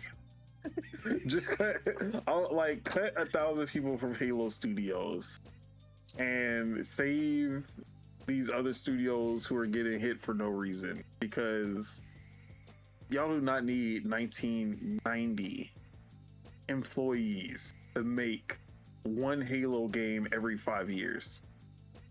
Until I start seeing them putting out a Halo game every year, you do not need 1,990 employees. Okay, wait, hold up. Okay, so honestly, the actual credits for Halo Studios is it doesn't seem like it's that much. I Okay. actually think it's around like maybe like 150. That Because seems the rest of more- it, like the rest of it is fucking like outsourced to like Global Step. Like that's an outsourcing company. Insight Global, that's an outsourcing company. Apex Okay, that makes Systems. more sense then. Hold on, and then this is literally Xbox leadership. She's in like all of them in there. Asha, Matt Booty, fucking Chungus ass motherfucker. It's estimated to Dude be needs to get 200 to Matt Booty 300. need to get booted out of that position that he's in. Not too much on the booty. No, I'm just kidding. What's it called? Yeah, it's not too much Halo Studios, honestly. Yeah, It's very it seemed little. like 200 to 300, which isn't too bad, I guess. That's doable. Yeah, a lot of it is. Oh, Virtuos is in here, of course. We already know that they're probably the majority of it. Honestly, now that I'm scrolling down, holy shit, dude. Yeah, Virtuos seems like the most of most of it. They seem like they did the most of the work, which is funny because I did play Campaign Evolved on Xbox, and it ran really good on there for me at least. And I remember because I have what's that remake? MGS3 remake. I have Yeah. that on the disc, and I've tried that, and it ran really good on the Xbox as well. So it's like UE just runs really good on the Xbox, I feel, but Virtuos also just really just knows Unreal Engine, it seems. So I guess if there is a team And they're to really good at transporting other engines and putting the Unreal Engine mask on top of it. exactly. And yeah, I mean, it's just it sucks because Unreal Engine fucking sucks right now, but the hardware gets better, and as people get better hardware, Unreal Engine 5 and whenever 6 comes out should run better, you know. I was gonna But say, yeah, Unreal Engine 5 will run better, but then they're gonna introduce Unreal Engine 6 to make everything run terribly again. and it's gonna suck too because the hardware is gonna be even more expensive then. I'm just fucking fan is blowing my shit away, bro. Blowing all my shit on my disc. All right. You know what's weird? The power of my room fluctuates. Like when I turn on this light, sometimes this light's like hella bright, and then sometimes it's like dim. And then same thing with this fan, bro. Like sometimes the fan be blowing hella hard, and then sometimes it just don't. So weird, bro. They trying to throttle your shit, like you know Bro, my how shit is phone throttled, companies be like, oh, yeah, you got one gig until you go over 50 gigs, and then we gonna throttle that shit. Like they throttling your electricity, bro. Yeah, that's hilarious. But I don't know, man. I still hope they do Halo 2 and 3. But hopefully they have something with multiplayer coming soon because I love Halo multiplayer. It's funny because playing campaign evolved made me just want to just go and play Infinite. I was like, I just want to play Halo Infinite, bro. like Bro, I want to play Halo Infinite, but I know what's waiting for not me on that the other campaign side. though. Halo Infinite's campaign is We're not doo-doo we're not gonna talk about. We're not talking down on Halo Infinite campaign. The only thing wrong with Halo Infinite's campaign is that it's unfinished. It's a fully empty open world with nothing to do in it other than just jump around and kill enemies. Yeah, that's all you need for it. It's Halo. Nah, bro. You need if you're gonna put an open world, you need to actually, I don't know. It was fun to just grapple hook around everywhere. That's what I pretty much did, and I ended up just grapple hooking and speed running throughout the whole ass game, pretty much. But it was I really love the traversal and the feel of Halo Infinite, and the multiplayer is really good. So it just sucks because like you get like 3 good matches in a row, and then all of a sudden you're with the ultra sweats that just fucking can play like Halo with their fucking toes and shit. That's exactly why I'm too afraid to hop back on Halo Infinite. Yeah, bro, that skill-based matchmaking. All right. We talk a lot about Herman Hulse, Matt Booty. They both get booted, bro. Nishino, Asha, I wanted to like him, Phil but Spencer.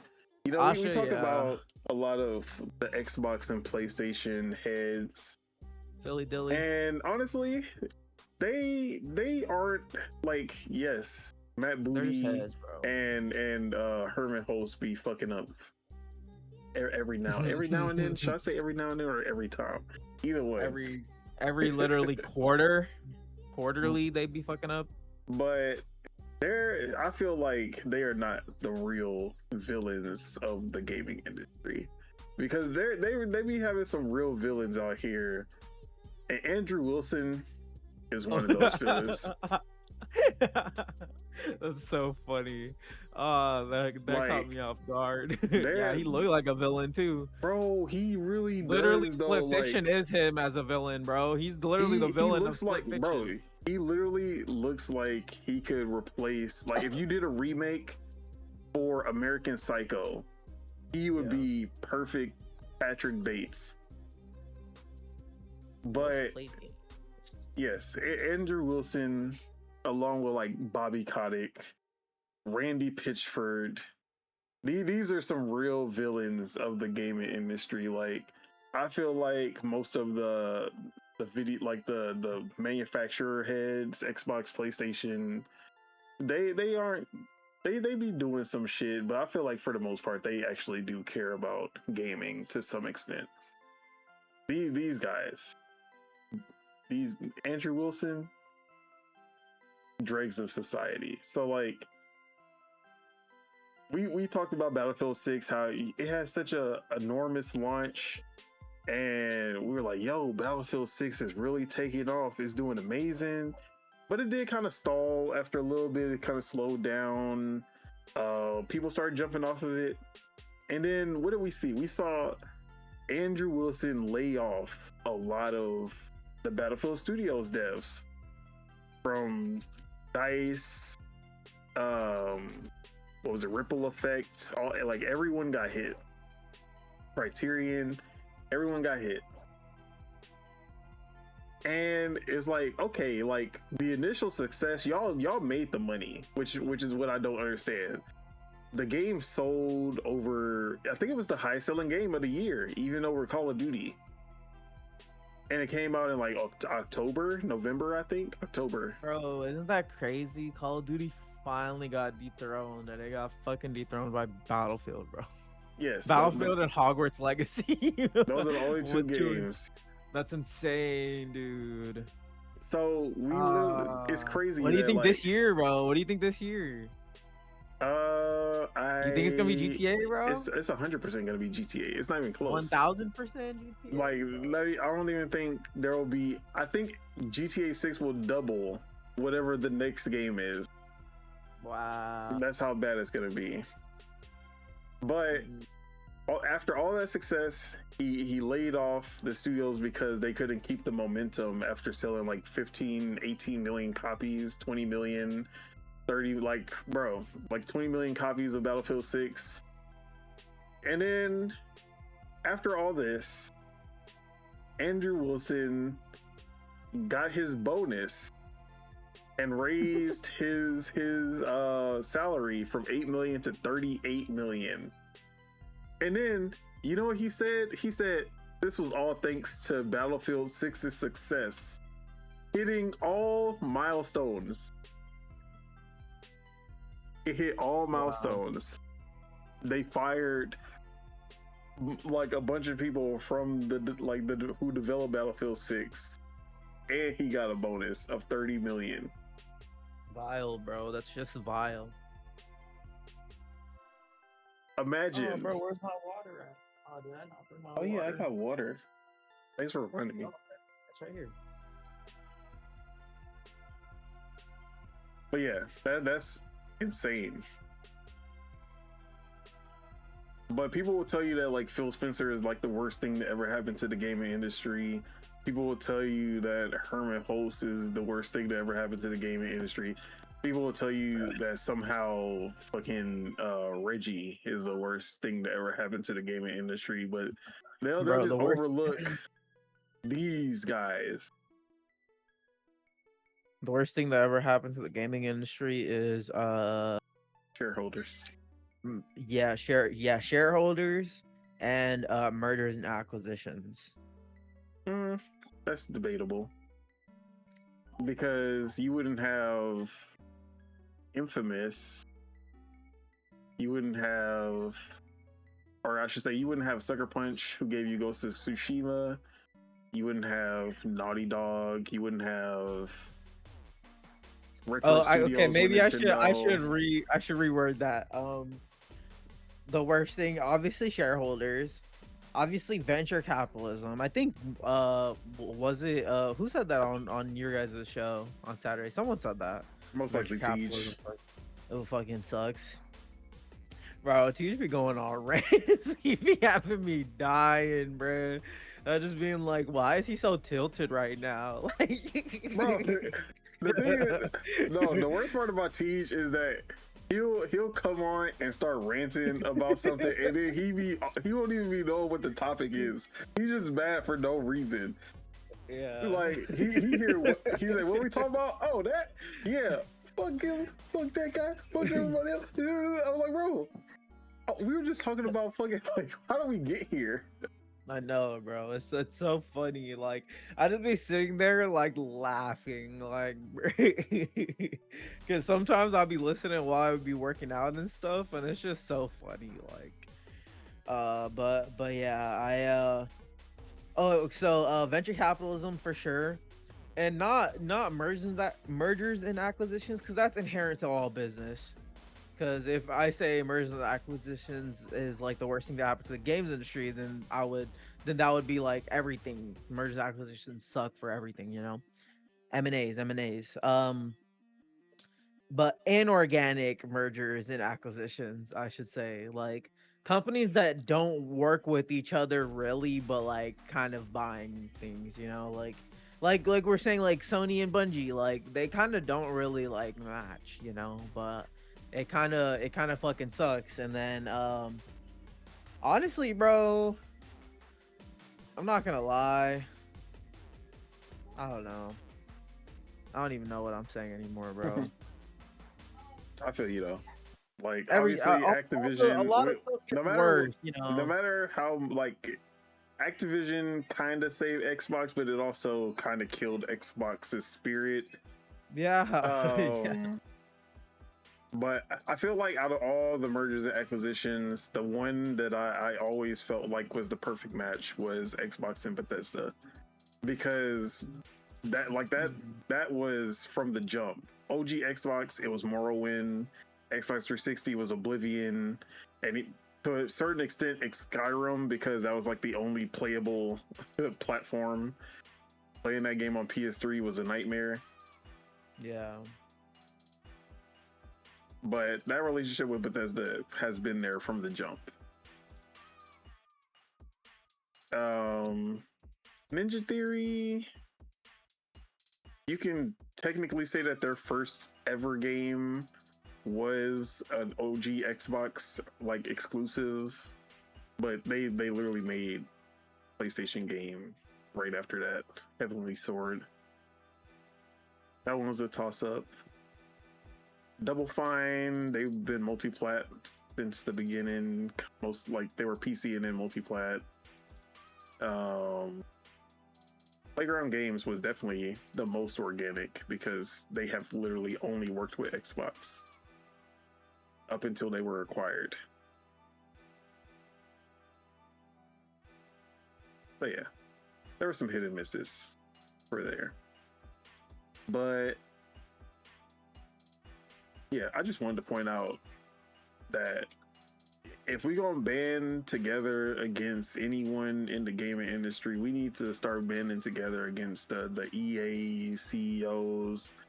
We need to band together against Tim Sweeney. Like let's start banding together against the actual enemy instead of going at Xbox or PlayStation or Nintendo. Like there are better enemies. Like there are worse people out there, worse platforms, worse, or I should say platforms, but worst companies out there. Yeah, I agree.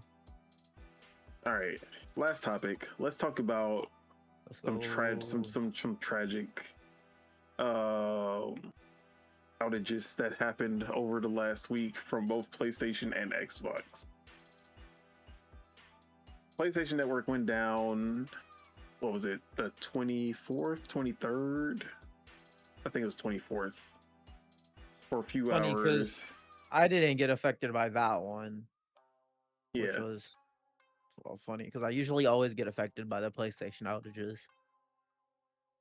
So this one went out for a few hours. It actually wasn't too long, but it did like happen right when the Marvel Tokon beta was up, and a lot of people weren't actually able to play during that time, which kind of sucks.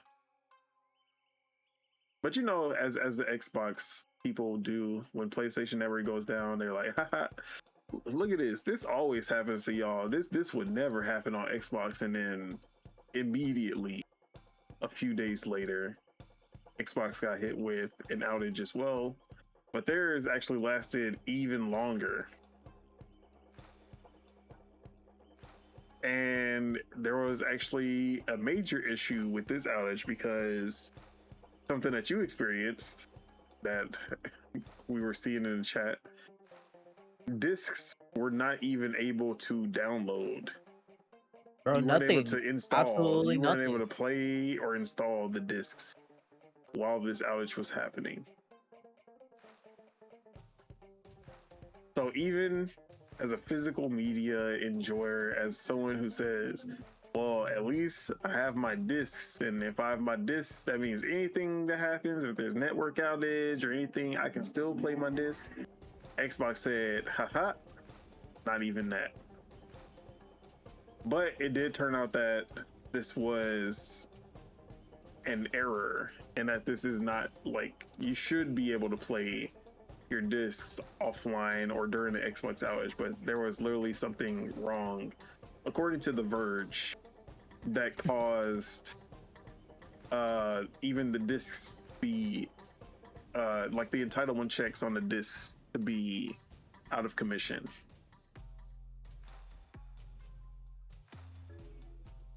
But it's hilarious that in the span of like 5 days or like 4 days, both PlayStation Network and Xbox Network went down,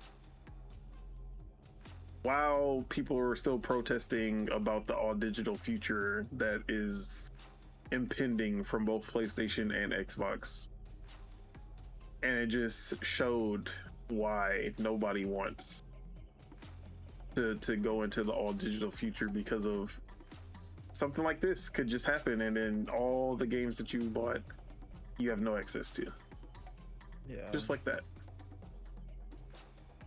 And even as a digital only guy, I can see that.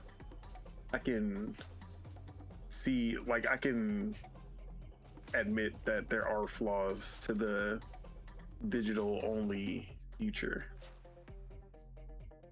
Yeah. Bad, bro. I was getting pissed off, dude, because I was like, dude, even on my fucking, on the Outlet X, I was like, bro, like, the Xbox app isn't working, but fucking I can download this shit on Steam and no problem. And I'm like, what is going on here? But yeah, it was bad, bro. I was getting fucking pissed off because I wanted to just jump around in Assassin's Creed Odyssey and explore some shit, you know? I was feeling it, but it's all good. It is what it is. I don't know. Like they're like, realistically, like, what, there's legit nothing I can actually do about it. But I mean, what are you talking about? You can participate in PS Blackout, and that'll show PlayStation that you want to, like, as long as you don't play PlayStation for, what is it, 14 days, like 30 days, just make sure that you're not playing your PlayStation before Wolverine and before GTA 6. But as long, you know, just show. Imagine if PlayStation goes down, then those, like, that, then on PS6, and you get that controller with no fucking buttons on it, and then the fucking buttons stop working. The digital buttons don't work because PSN's down. Imagine that. That'd be crazy. But yeah, I'm gonna talk about this PS Blackout shit, because that shit is hilarious to me, bro. If you gonna protest, dude, MW4, bro, MW4. No one's gonna beat me off of that. They protested in the driest period on PlayStation right now. They're like, yeah, maybe that's why it's 29th Halo Infinite or Halo Campaign Evolve is 29th, because they're PS Blackout right now. You know, they're not playing no games on PlayStation. Only on August, that 1 week. August hasn't even happened. No, I know it's happening. It hasn't happened yet. But it hasn't started. Okay, it's starting in August. Yeah, I actually think it's don't like remember 1 the week in dates. August. I think it's like August 23rd to August like 30th or something like that. So even then, no, but that's literally during the beta for MW4, bro. Yeah. Oh yeah, they're not gonna do that shit. No one's gonna do the blackout, bro. But like, why didn't they choose the week that Wolverine came out? Why didn't they choose the week that GTA 6 came out? Why August 23rd to August 30th? Yeah, they should And do why the week only that 1 GTA week? 6 comes out, bro. If they was really about it, it would be PS blackout indefinitely until discs are back or some shit. Like, they don't care. We know that gamers are performative 9 times out of 10. We love to complain, and I'm not saying this is like a y'all. This is we as a collective. We love to complain about shit until it's inconvenient, and then we gonna complain while we playing the game. That's just how it is. It's funny because it's like that's with everything. Like when I was playing Siege, I used to always be like, "This game fucking sucks," and then I'd spend like 1,000 hours on it. But yeah, I don't know, dude. Maybe they should just do like a rule where it's like only buy the physical games going forward from PlayStation. Like if you're gonna buy like an indie game or something like that, like get it on a different platform. Don't support that on PlayStation. Like I've already done that with Xbox, right? Like I'm gonna buy a digital Xbox game if it's a Play Anywhere title at this point. Like I'm gonna get it on Xbox because I can play it on the Series X. I can play it on this PC. I can And play it on like a Alex, handheld. Like I can play it on anything.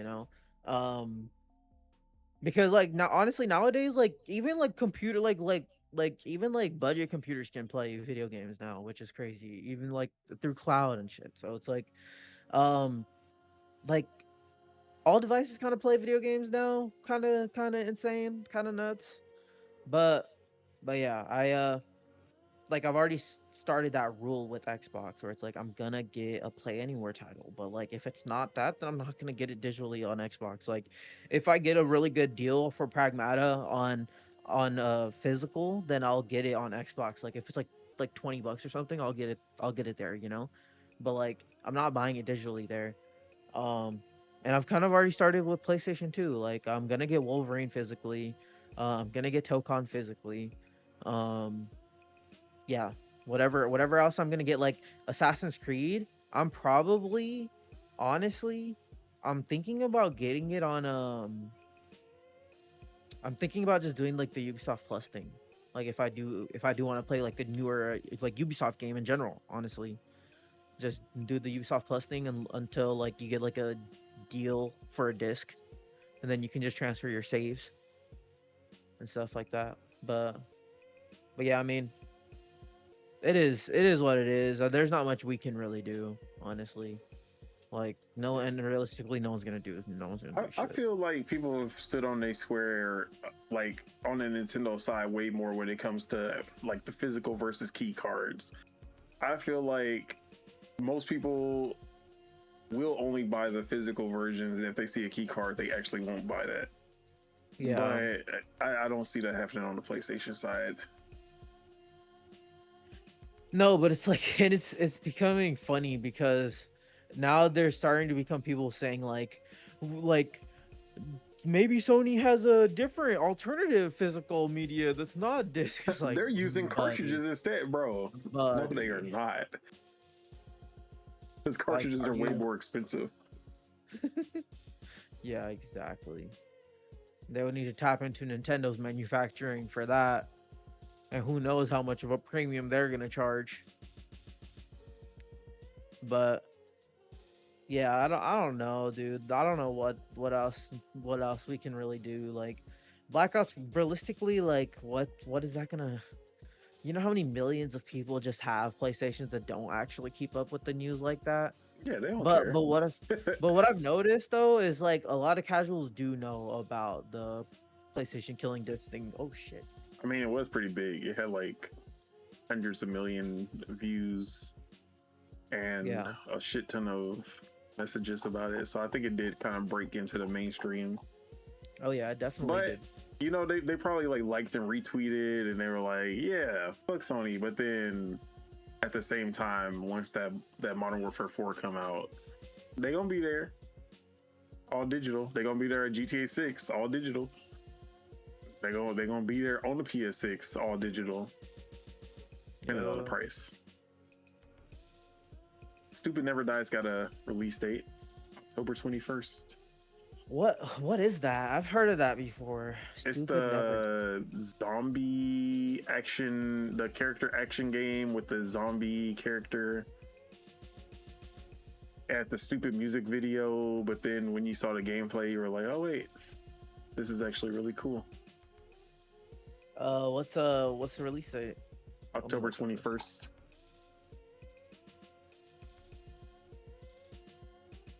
That's like a character action game, right? Yep. Oh yeah, this is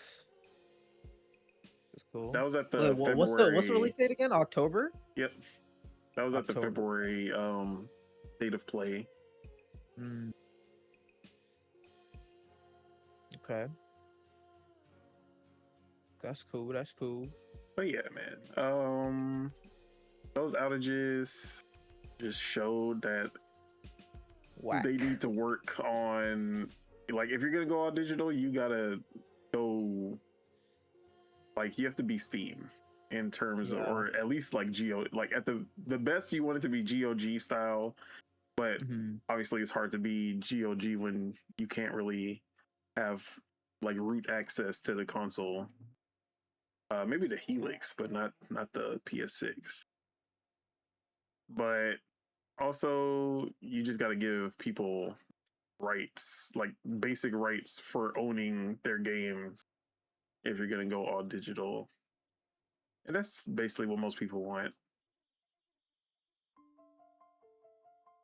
But will that actually happen? I doubt it. We will see, though. Any final words about PlayStation Blackout, the outages, or anything of the sort? I just don't think anyone's gonna do it, honestly. But I'm pretty sure most people are gonna forget by the time that shit come out. They like, hell yeah, we blacking out, and then they're gonna be like, oh wait, that was this week, but I just picked up da. I was looking forward to playing it with my DualSense. Exactly. Yeah. And I can't get a refund because it's PlayStation. I already downloaded it. Yeah, man. I don't know. I'm gonna catch y'all the next blackout. But yeah, it is what it is, bro. Hopefully y'all actually come together and make a difference. I'm gonna be pocket watching for sure. I'm gonna be really checking everybody that I seen doing this PS blackout shit, and I'm gonna be watching, looking at y'all play times, looking at y'all gamer tags. I mean, your PSN. I'm gonna be peeping, and then when I see Bloop is online. Oh, what he playing? What you doing on this PlayStation? I can't wait for, like, I know that those tweets are probably gonna be hilarious because you go, like, people are literally gonna be watching, like, Da is appearing offline. Why is he appearing offline instead of just being off his PlayStation? Yeah. But yeah, it's we gonna see. I feel like August 23rd is gonna be a very meme-worthy week. But with that, let's go ahead and get out of here. That is it. That is all we have for you guys today. Thank you all for tuning in, and to all the people leaving comments in the chat. We do appreciate the support. Make sure you guys hit that like because we love you guys and it helps us grow this channel. If you're not subscribed, you enjoyed the show, make sure you guys hit that subscribe button so you can stay updated for when Dual-Wield premieres. Let's go ahead and get out of here. Appreciate you for pulling up, Subeg. Where can we find you? What you got going on? Yeah, you guys can find me on youtube.com/SubBagels. Putting up some videos. You guys can definitely find me on Twitch. At the same thing, twitch.tv/ or is it TV? I think it is. I think it's twitch.tv/SubBagels over there. But yeah, y'all can check me out there. Follow me on Twitter, Instagram, Subeg Dollywall. Yeah, all that stuff. All that stuff. As for myself, Don Otaku, you can find me on Twitter at PastaFeet F3ET. You can find me on twitch.tv/Otaku the Don. Usually not streaming, but you can also catch Project Entitled over there. And of course, you can find me right here on YouTube, where not only are we doing Dual-Wield Gaming Podcast every Thursday, Project Entitled Gaming Podcast every Saturday live, Yeah. and Lords of Gaming. Taking a little break right now, but I will be back on writing soon. But also lighter. Late August, I should be finishing training and getting articles out. So looking forward to that. And yeah, that's really it. Any final words for the peeps to get them through the week? For the peeps, shit, go play something. There's so much good stuff, honestly. Pick your poison. Get Xenoblade, get Splatoon Raiders, get Tamagotchi Life. I don't even know. You should get Halo. Get Tokon. Go play something. Yes. Go play something out of your comfort zone. Every now and then, go get a good slice of pizza or something, and then play your game. Every now and then, it's good to play something out of your preferred genres. Go play a real-time strategy game. Go play fucking Drag X Drive. It's only $20. But yeah, with that, let's go ahead and get out of here. Peace out, everybody. Enjoy your week, weekend, your month, year, life, all that. Bye-bye. Peace.